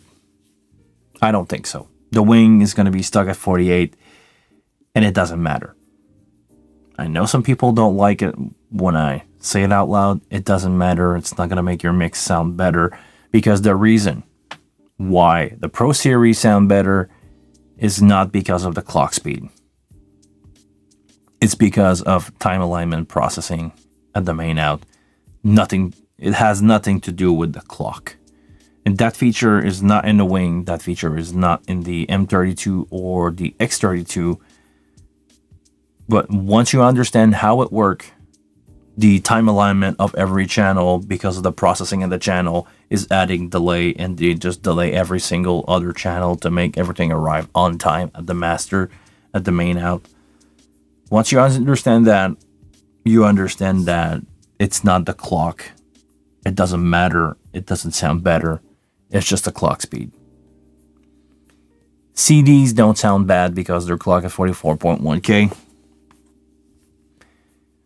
I know some audiophile out there are going to go, why, I can hear the difference, and I don't care. When I'm mixing live, most of the time, the PA is my biggest enemy. And for the few time where I have acoustic stuff, or a Vertec from JBL, or for the few time that I have that, versus all the other time where I end up mixing with, a 112 speaker with a horn on it, it's not gonna matter. Don't waste your time on that, guys. It's not gonna make you a better sound engineer. Have you previously double mic the kick in, kick out with the wing? Got any tip on compression for the two? I know not with the wing. I stopped doing that years ago because to me, I don't get better result. All I'm getting with using two mic is phasing issue, where the inside mic doesn't really work with the outside mic because of the delay. Because you have two microphones on the same instrument, but they are physically placed at different time in the timeline. A workaround for this would be to delay your internal bass drum so it arrive on time, because when the sound is leaving the beater of the bass drum, it's going to reach the internal mic first. After that, it's going to reach the skin, then it's going to reach your outside mic. You have to delay your internal mic, so the longest the sound is taking longer to reach your outside mic, so you have to delay your inside mic so it arrive on time. With they're both arriving on time, and they're not phase reverse one to another and fighting once against another. If you can make your mic on time align, and you can get two different sound and blend them together, sure. I'm just using an internal mic personally. EQ it until it sounds good, and call it a day. Nobody care in the crowd, to be honest. In the studio, it's a different thing. But live, in the crowd, nobody care. About tips on compression for that, I would say, don't compress your kick too much. Go for 3 dB with a medium attack. Medium attack meaning, let's go take a look at what I have here on my old bass drum, yeah, that's probably not good. 10 milliseconds up to 30, probably 25, 30. In that range, it's going to let the kick, the dynamic, the punch of the kick go through, and it's going to slowly bring it down, compressing it a little bit. Go with a medium to fast release, so somewhere around 30, 50 to a little closer. Don't go too fast. Don't go, let's go for a release between 25 and 100. You basically want to have your bass drum to be completely released in between the hits. So let's say that you have your bass drum that going that fast. You want your release time to be shorter than the hit that you have. Usually for live, 100 is fine. 100 milliseconds, still going really quick. But yeah, don't try to compress your kick too fast. Don't compress your kick too much. Set your threshold so you can have... Hold on. I'm not showing it to you. Sorry, guys. Just forget about switching screen.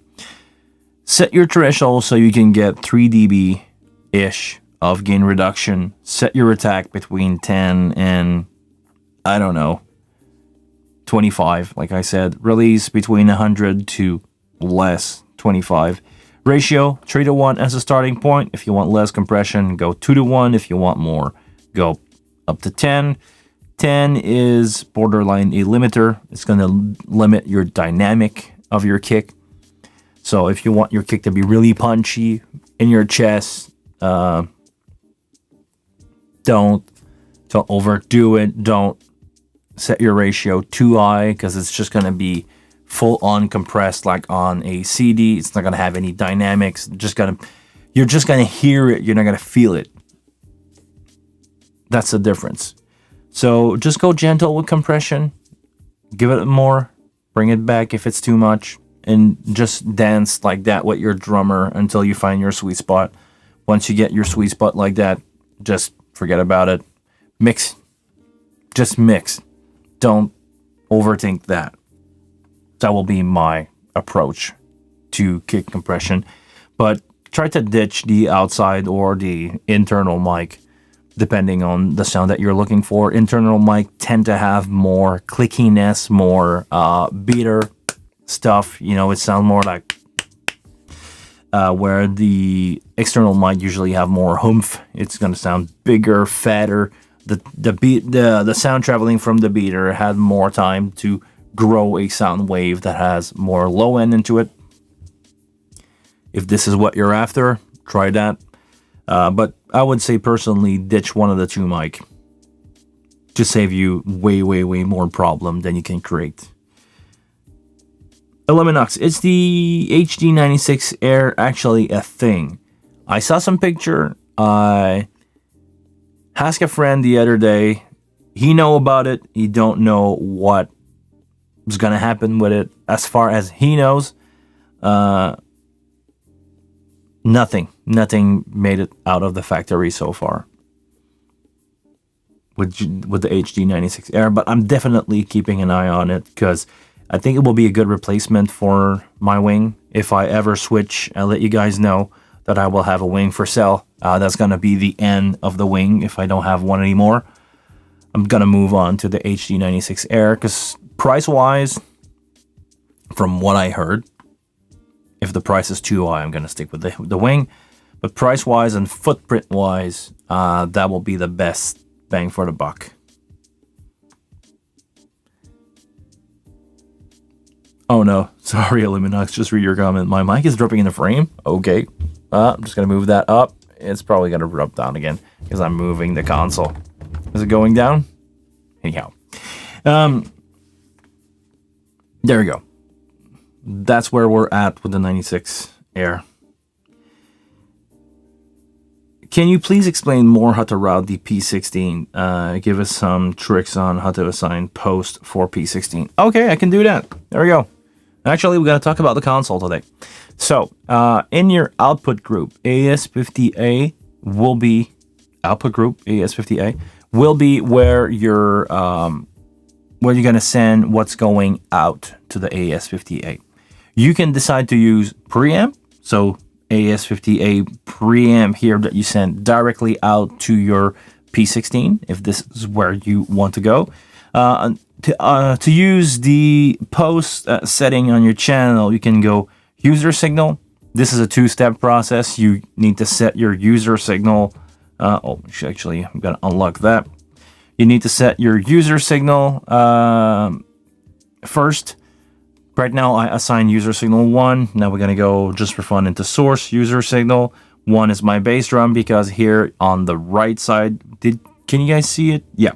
Here on the right, you can assign which channel do you send out to your user signal, and then you send that user signal out to your output, to your P16 output, which are, again, if you go output, AS, use the AS port that your stage box that has Ultranet is plugged into.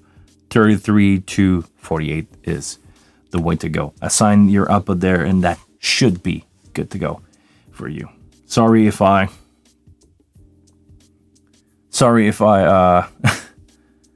if I go fast over this, but this is the way to go. What else? Sorry, I'm catching up with a chat. I'm slow today.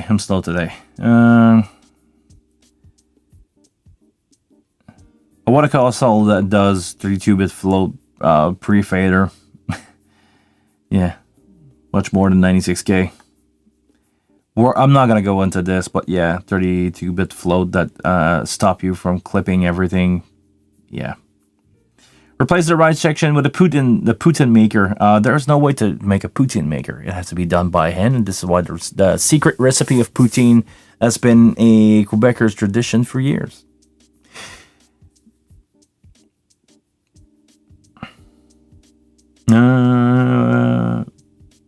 What I meant, have you heard the difference between Pro 1 and Pro 2? No, it's the same internal engine, Pro 1 and Pro 2. What is your compression technique on vocal and vocal bus? I talked about that last week, but I don't mind going over this again. If you let me bring out my talkback mic, we're going to go on the console view. What I usually do is I set my gain on my microphone to be on average at minus 18. So I'm a bit low right now. I can give it a little bit of boost, but that microphone is really far from me. And I'm like, the mic is around about the size of my arm away from me. So this is why I have to give it a lot of gain, but minus 24 is decent enough for me to work with. Usually I set my gain to minus 18, which is setting my, helping me setting up my threshold for my compressor. Set the gain to modulate the VU meter around minus 18. Go into compressor, and I set my compressor. We're going to change the compressor here. Let's go. There you go. I'm going to give it some output gain a little bit. Hey. Because it doesn't work like the distressor, I'm cranking out the output gain, and actually, this compressor has a 0 dB gain, which is different from what I'm looking for. Hold on, let me use something else. Actually, okay. Soul bus, hold on, soul bus, compressor, ratio, ratio 3:1, threshold around minus 18, hey, it doesn't reach, but usually this is where I set up my compressor, but, hold on, I'm not happy the way I show you this, so let's go to basic stuff then. Wing compressor. Wing compressor, gonna set the gain high because I'm boosting up the signal for sending that out to you guys. But now I have full access to all the feature of the compressor in the wing. I'm gonna set that to normally minus 18 is my goal. Right now I know my compressor is, my preamp level is set around minus 24. So if I want my compressor to work most of the time, I'm going to set my compression to be around minus 24. When I go loud, hey, hey, hey, can you see? Hey, hey, it's almost clipping, almost compressing. I'm going to turn my threshold down. Hey, hey, hey, hey, hey. Okay. Minus 35 is usually low for a threshold. I try to gain my stuff up a little more, but now because I'm really far away from the mic, it doesn't work the same as I'm used to. But set your threshold so you can have 3 to 6 dB of compression on your vocal, 3 to 1 as a starting point for ratio. These 3 attack 50 millisecond is long. For vocal, I try to go between 5 for some people that really have like a lot of K and dynamic in their vocal when they sing, you know, You can see the gain reduction here. Hey, hey. I try to go between 5 and 15. Sometimes I leave it go up to 25 millisecond of attack, but that's a long time for me. Hold and release usually stay around 20. Sometimes you can just cut the hold if you don't want to, but the release that you cannot see right now is set to 150. Sorry, my face here is in the way. But it's set to 150 millisecond of release, which is usually enough. You can play around with the release, but don't overthink that. Just make it fast enough so that when the compressor is holding, actually I'm gonna exaggerate it. Hey, I set it to 4 seconds, 4,000 millisecond. It's 4 seconds. It takes 4 seconds that way for the compressor to compress and to release the compression.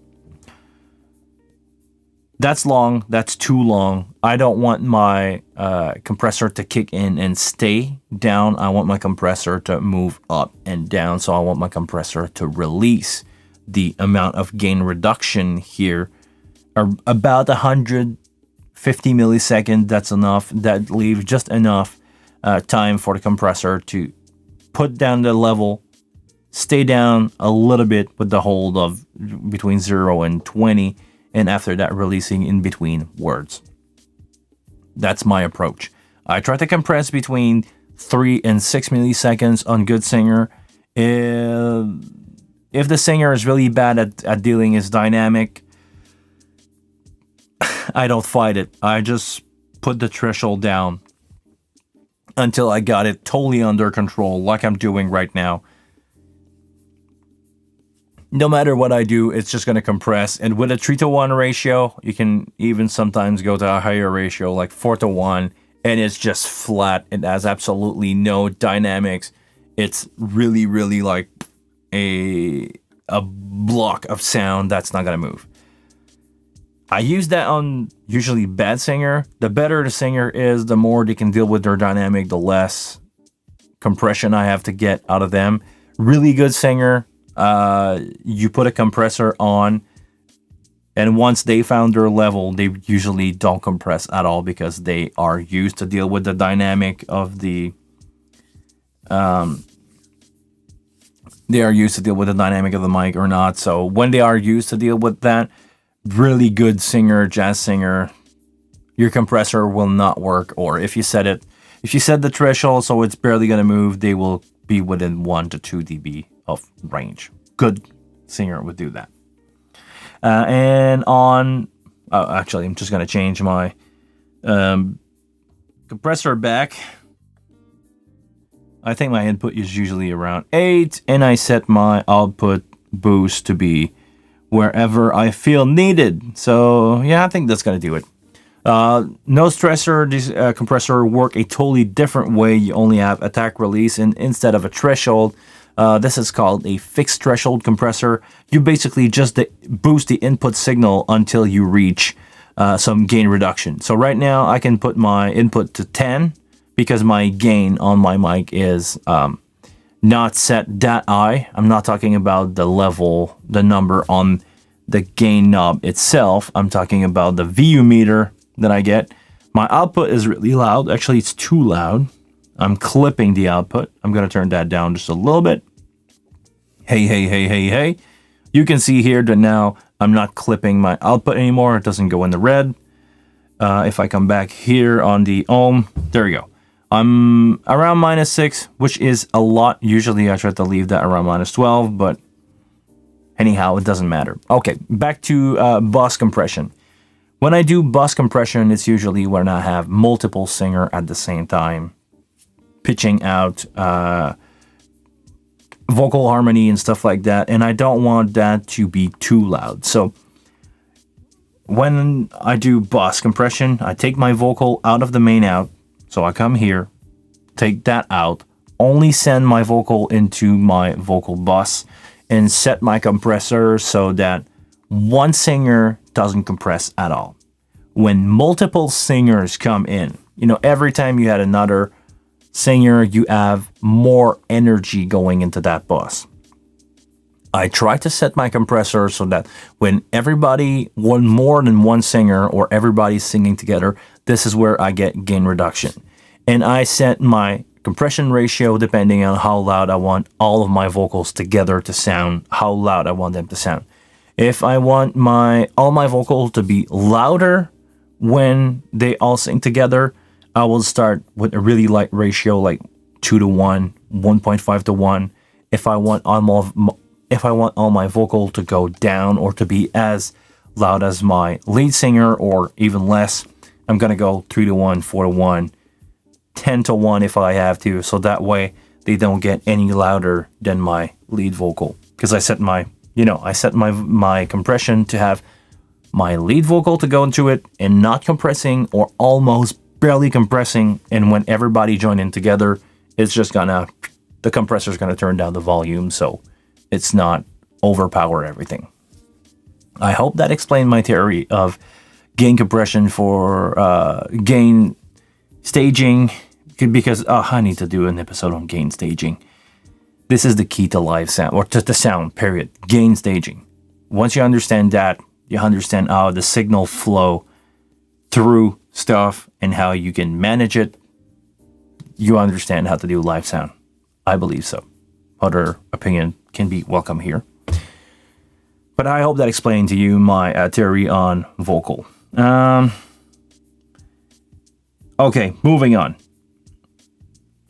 Are you able to record the same channel on SD card with the wing? Example, card A record 1 through 16, card B record 1 through 16. A friend wants to take a recording after the show. I believe you can do that. I believe they can record both at the same time. I have 2 card in right now, and I'm pretty sure if you... Well, actually, I'm going to try it. Can I record here? And can I record here at the same time? You can see 2, yeah. And when it comes to decide what goes where, that will be in the patch. Output, hold on, where is it? Output W live rec. Your first card is 1 through 32, and the card B, or second card, is input 33 to 64. So I'm pretty sure you can do that. Yes, I'm pretty sure you can just patch the same channel at 2 different places and it's going to record at the same time. You're not, basically on the wing, you're not limited at all to where you want to send the signal. You can take one input, like my microphone, that is slowly coming down. And you can assign it to basically everywhere. I can take my mic and send it direct out to all the USB out, everywhere. You can take one input and assign it everywhere on the console. It's gonna work. It's gonna be a digital split of that input going out to your USB SD card 64 time, Dante card 64 time, 48 USB out, 48 physical actually 274 we said before. You're not limited in that sense. I hope that answered your question. How do you deal with frequency masking? Can I ask you what you mean by frequency masking? I do not I do not use that term or do not understand it for now, so please let me know.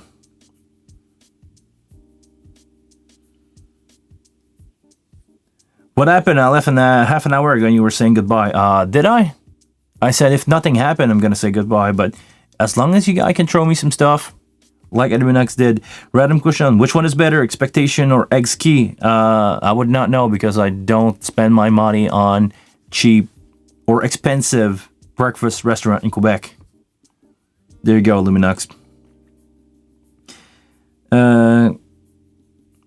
But seriously, is there a way to make great mic profile same as impossible on Yamaha TF mixers? What do you mean mic profile? You mean like preset? Well, you can save channel strip if that's your question here. But I'm mic profile like on the TF. I need to experiment a little more on the TF. There's one in one of the venue that I work. But so far I just started on, plug a 58 into it, and turn it back off. I don't know what mic profile is on the on the TF from Yamaha. Is it the auto mix stuff? Like, I know you can set the TF to have some kind of auto mixer, auto gain staging, auto EQing stuff. I never try that stuff and probably never will. Neil, the right channel strip is useful for quick access to the high pass filter and planning, but that's about it. Really? I never even used that.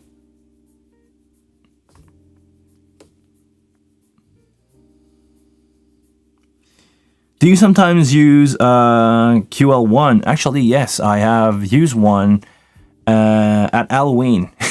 Not to do much. I was mixing a DJ with a QL1.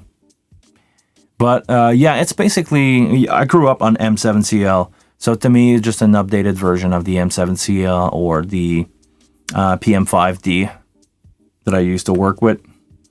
Love your content, by the way. Well, thanks for watching, SFS. But yeah, the QL1 is fine. It's a different beast from the Wing in the sense of you don't have a lot of customization with the QL1. It's just, here's a console, here's a channel strip. It goes out to your main, and there you go. It's basically replacing the LS9 in the range of... So, yeah, LS9 was a good console for monitoring. But other than that, don't miss it at all. The QL seems to be better, seems to have better quality preamp, but yeah. Frequency masking, when two signal have similar total range.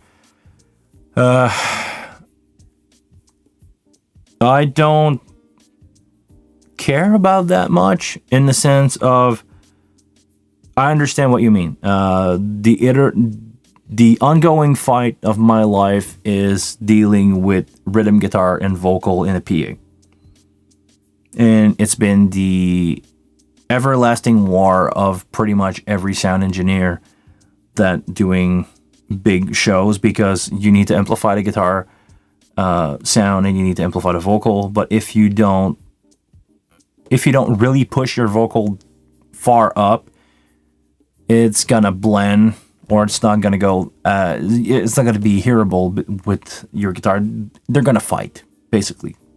I have some trick to deal with that.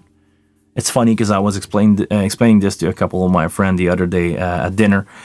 What I usually do when it comes to lead vocal and guitar, it's not true for all situations, but to lead vocal and guitar, I send all my guitar into a bus, and I'm using sidechain compression to compress that bus by around 3 dB with the lead vocal or the vocal bus. That way, when the singer is doing his thing, it's turning my guitar down 3 dB, and when the singer stops to sing, the guitar go right back up 3 dB. It's like an auto mix feature. This is what I do.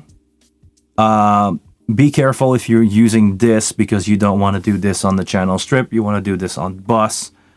because if you, let's say you're using in-ear monitor, it's going to drop the guitar down and the guitar player hears when he's, that's going to sound weird in the in-ears. If you can do it into bus, so that way the sound will not affect what's going on in the in-ears, or if you set your bus send point to be before compression, really useful trick is to do this. On the wing, I would try to do this with a dynamic EQ, because really the only thing that happens is your mid-range of the guitar. Around 1K is fighting with your singer. So to me, this is the next step that I need to try. I never had the chance to do it with a band live so far, but I would try to have all my guitars go into a bus and use my vocal to compress only the mid-range of those guitar when the singer is singing. That way I can probably get away with having louder guitar or more mid-range heavy guitar that will be easier to mix, not fight with the vocal, and having both be heard when they need to be heard. Because, when the lead singer is singing, your brain doesn't want to hear the guitar at the same level. So it's fine if the guitar goes down a little bit. Give that a try. If you understand what I'm talking about now of bussing and sidechaining, give that a try. Is the production date of the wing part of the serial number? Really good question. We can take a look at my serial number. I've shown it enough on screen before. I don't think it's going to do anything. What do we have here? 14, 12. Is it 14, 12, 12, 31, 34? That console was made in 2020. I don't think so. There's probably a date code on the back of the wing that I would need to physically move and take a look at. And also there's a sticker inside of the wing with the serial number, and probably there's a date code on that. But I would not know only by the serial number for wing console. I can give you the date of any Gibson guitar by looking at the serial number, but wing, I don't think so. A profile in the Yamaha TF, preset based on the audio and frequency profile of a specific microphone. Okay, so basically it's the same thing that I'm doing when I'm building presets for myself. I know my microphone, I know the peak frequencies and the frequencies that overpower the other ones in that microphone, and I can pretty much pre-EQ stuff. There you go. If you want to talk war, try the ongoing fight between Stadium PA and broadcast audio engineer mixer. Oh yeah, I've done some broadcast, probably not at your level. I've done some broadcast, and yes, I get it. It's it's not made. It's two different universes that's fighting for the same performance of musician, and broadcast engineer want to have everything as quiet as possible, and stadium PA sound engineer want to get everything heard in a stadium. And the fight, you're dealing the same fight with different input, but they interact with each other. Actually, or on the broadcast side, if a sound engineer is going too loud or feedback it happened to me before when I was doing monitor. It's the same thing with monitor in front of house. When you're doing monitor, you want a sound and you want gain staging done to be one way. But if you EQ your stuff as a monitor engineer to mid-range, a lot of mid-range going to come out of the stage, and that's playing against your front of house sound engineer. And it's different.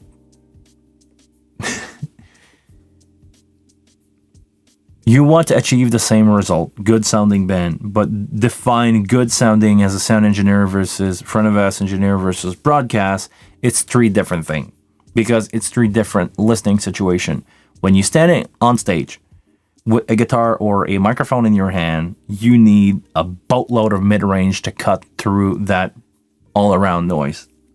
When you are a front of house engineer, you need almost no mid-range from your mix because a lot of mid-range coming from the drum, guitar amp, bass amp on stage, and you don't want to amplify that too. You want to carve your way around it so everything sounds defined and precise in the room. And when you are a broadcast engineer, you are not listening to those microphone into a loud PA. You probably listening to that into a TV, which doesn't respond the same way, and you try to avoid bleeding as possible. Bleeding is when, the sound of the drum is getting picked up by the lead vocal and by the guitar amp, in between. When the guitar player doesn't play, you hear the drum the sound of the drum is so loud on stage that it's getting picked up, but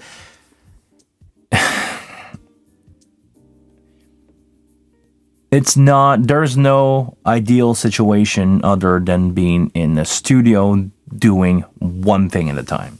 If you are a band recording, you sacrifice everything so that the recording sound good. Monitoring is a different thing. And if you were to do a live stream out of a studio, I lived that. Doing the compromise between compressing everything and scooping out the mid-range of everything for the live stream. If you also try to send that to your musician to hear themselves, they don't have any fun because they have a hard time hearing themselves mid-range wise, because most musicians gonna have their ear on the mid-range, because this is, even when for drummer and bass player, this is where they're gonna hear themselves cut through the mix. So,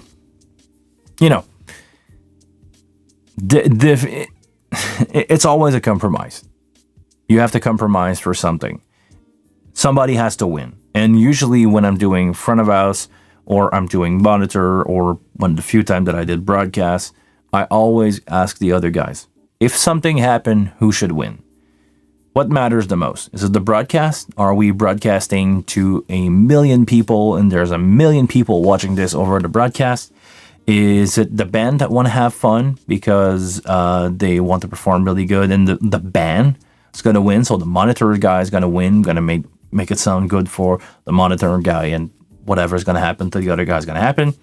Or sometimes is it the front of house? Most of the time it's the front of house that matter for band, because when we broadcast, it's usually not for a lot of people.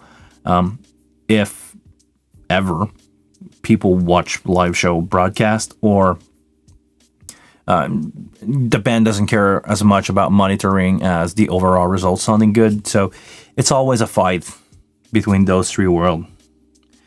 You said it. I think you said it best earlier. Live mix for their specific speaker chain, with a broadcast must mix to make it sound good. Great everywhere. TV, speaker, set. Same goal, different audience. Same different medium of transportation for sound.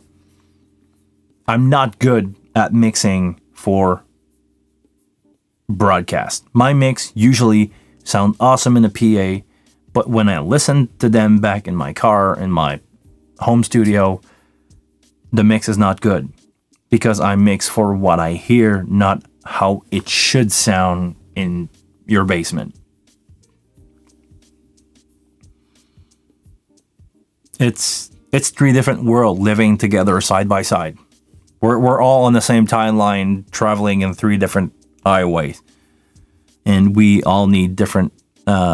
We all need different stuff to achieve the same result, meaning good sounding performance.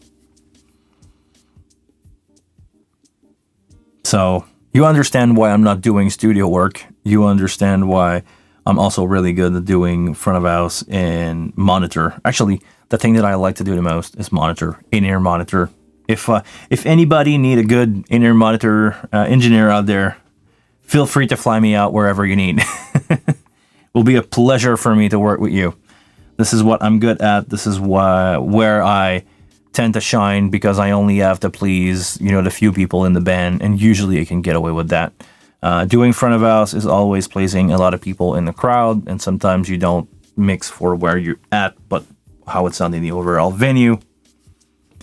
And studio and broadcast is just not fun for me. Anyhow. Use 2 or 3 mixers over AES-50. Yes, I've done that before, splitting. Actually, use physical split is the way to go.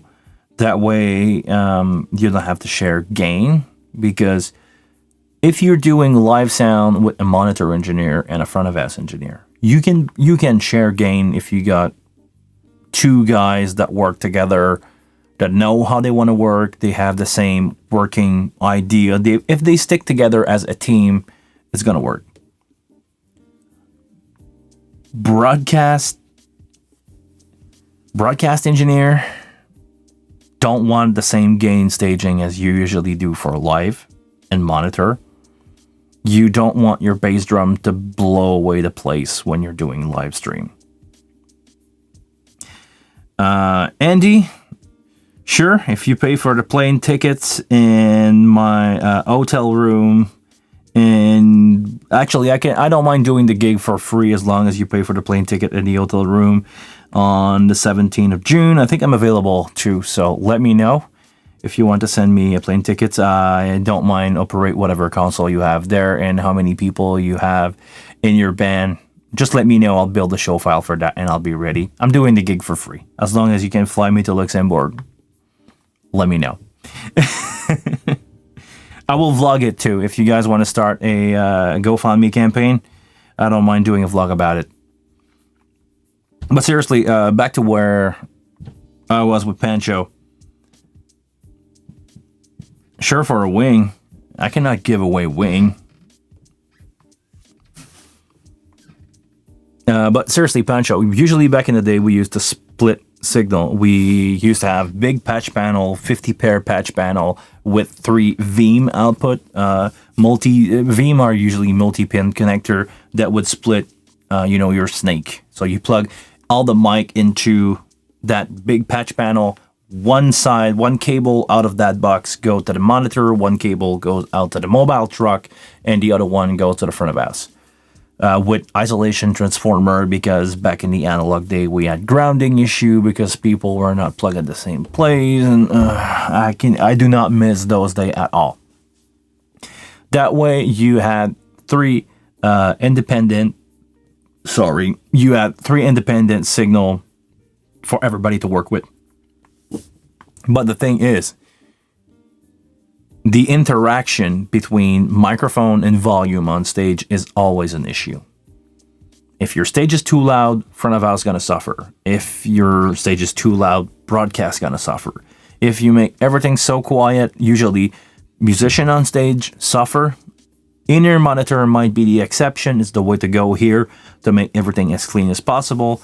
Also, nowadays with technology, let's face it, I don't mic guitar amp anymore. Everybody has a pod. I just give out a DI or 2 XLR or 1/4 inch and call it a day. So no bleeding from the guitar amp into the drum, and no bleeding of the drum into the guitar mic.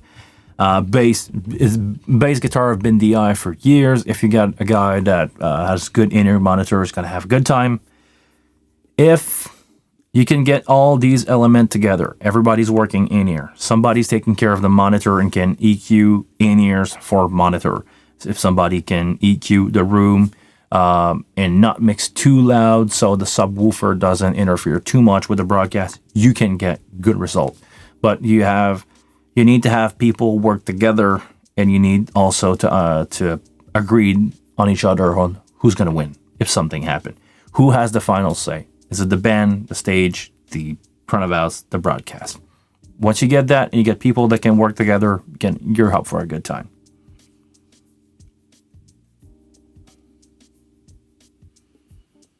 Oh, you used to build them. Yeah, ground loop heaven. Yeah.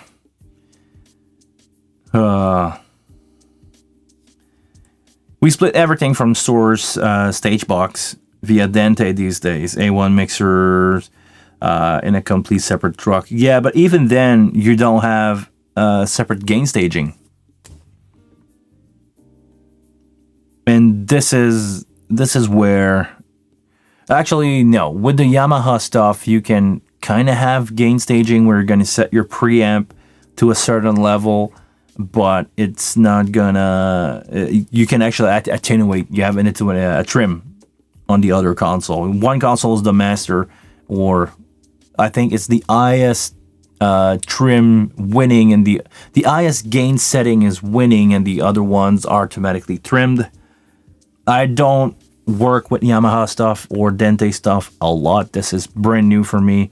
The CL and QL stuff, I know a little because I've touched it a little bit, but most of the company that I work for do not have CL or QL. So, but the thing is, Pancho, it's not the transformer, it's the gain staging. Usually there's no problem. Actually, AS50, I think you can. I don't think there's a limit. Seriously, if you jump from one console to another, there's a buffer in there, and it's probably can be indefinitely split digitally. I know over Dante, if you go, I could be wrong. I don't know much about Dante, but I think if you go multicast, I don't think you have a limit. Maybe you guys can teach me on that. I'm no expert on. I'm absolutely no expert when it comes to that kind of digital routing because I simply never had to do it or do it much. Usually on my, I'm running two consoles with my band. I'm using an X32 core that I've set up for monitoring.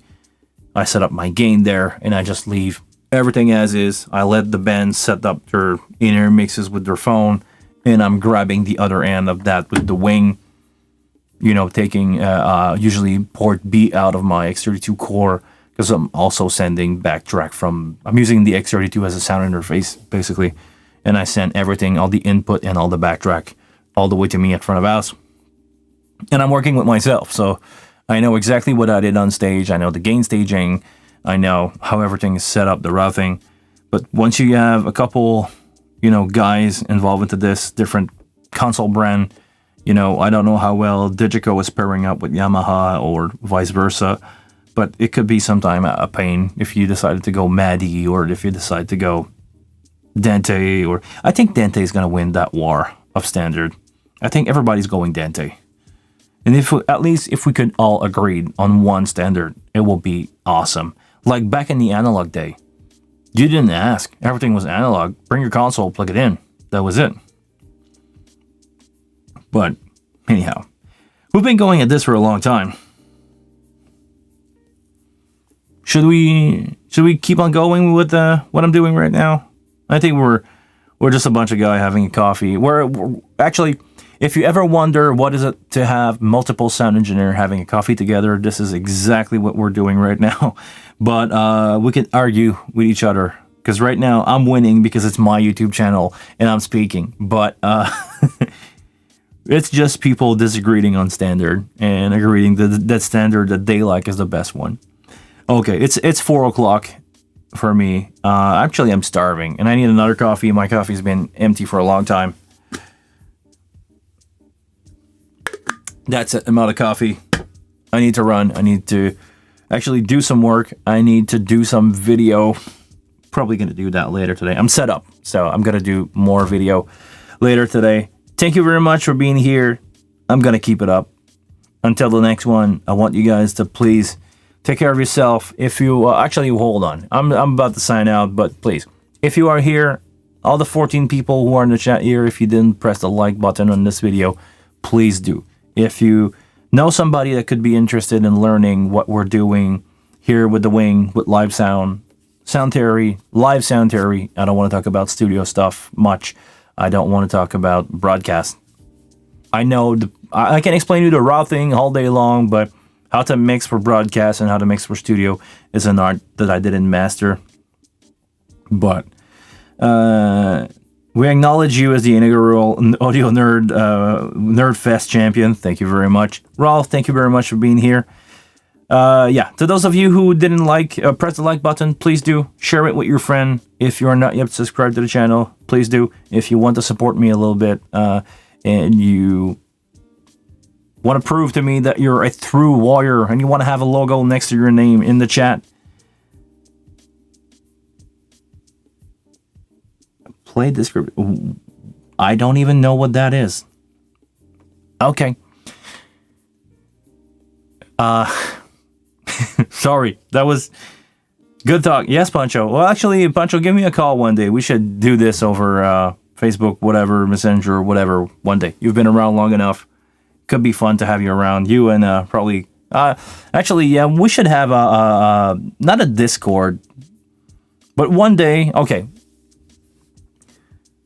To all the professional here, like Pancho, like Illuminox, like Chris, who show up from time to time, like Rolf, all the people who are regular professional sound engineer that come here. Patrick, one day we should have a conversation and do a podcast where we talk together about stuff. I'll be willing to do this. To not do this every week, but once every a couple months, we should have a get together, film that, maybe edit that a little bit, put it on YouTube for people to watch, because you guys have very valuable opinion, and I would like to discuss, face to face with you guys to hear what you have to say about it, or if you can probably teach me something. I will probably be the one that learn over most of you guys out there. But until that happens, please take care of yourself, and I will see you guys. Blah, blah, blah, blah. I don't know how to speak anymore. It's time for me to go. Take care of yourself. I see you guys later.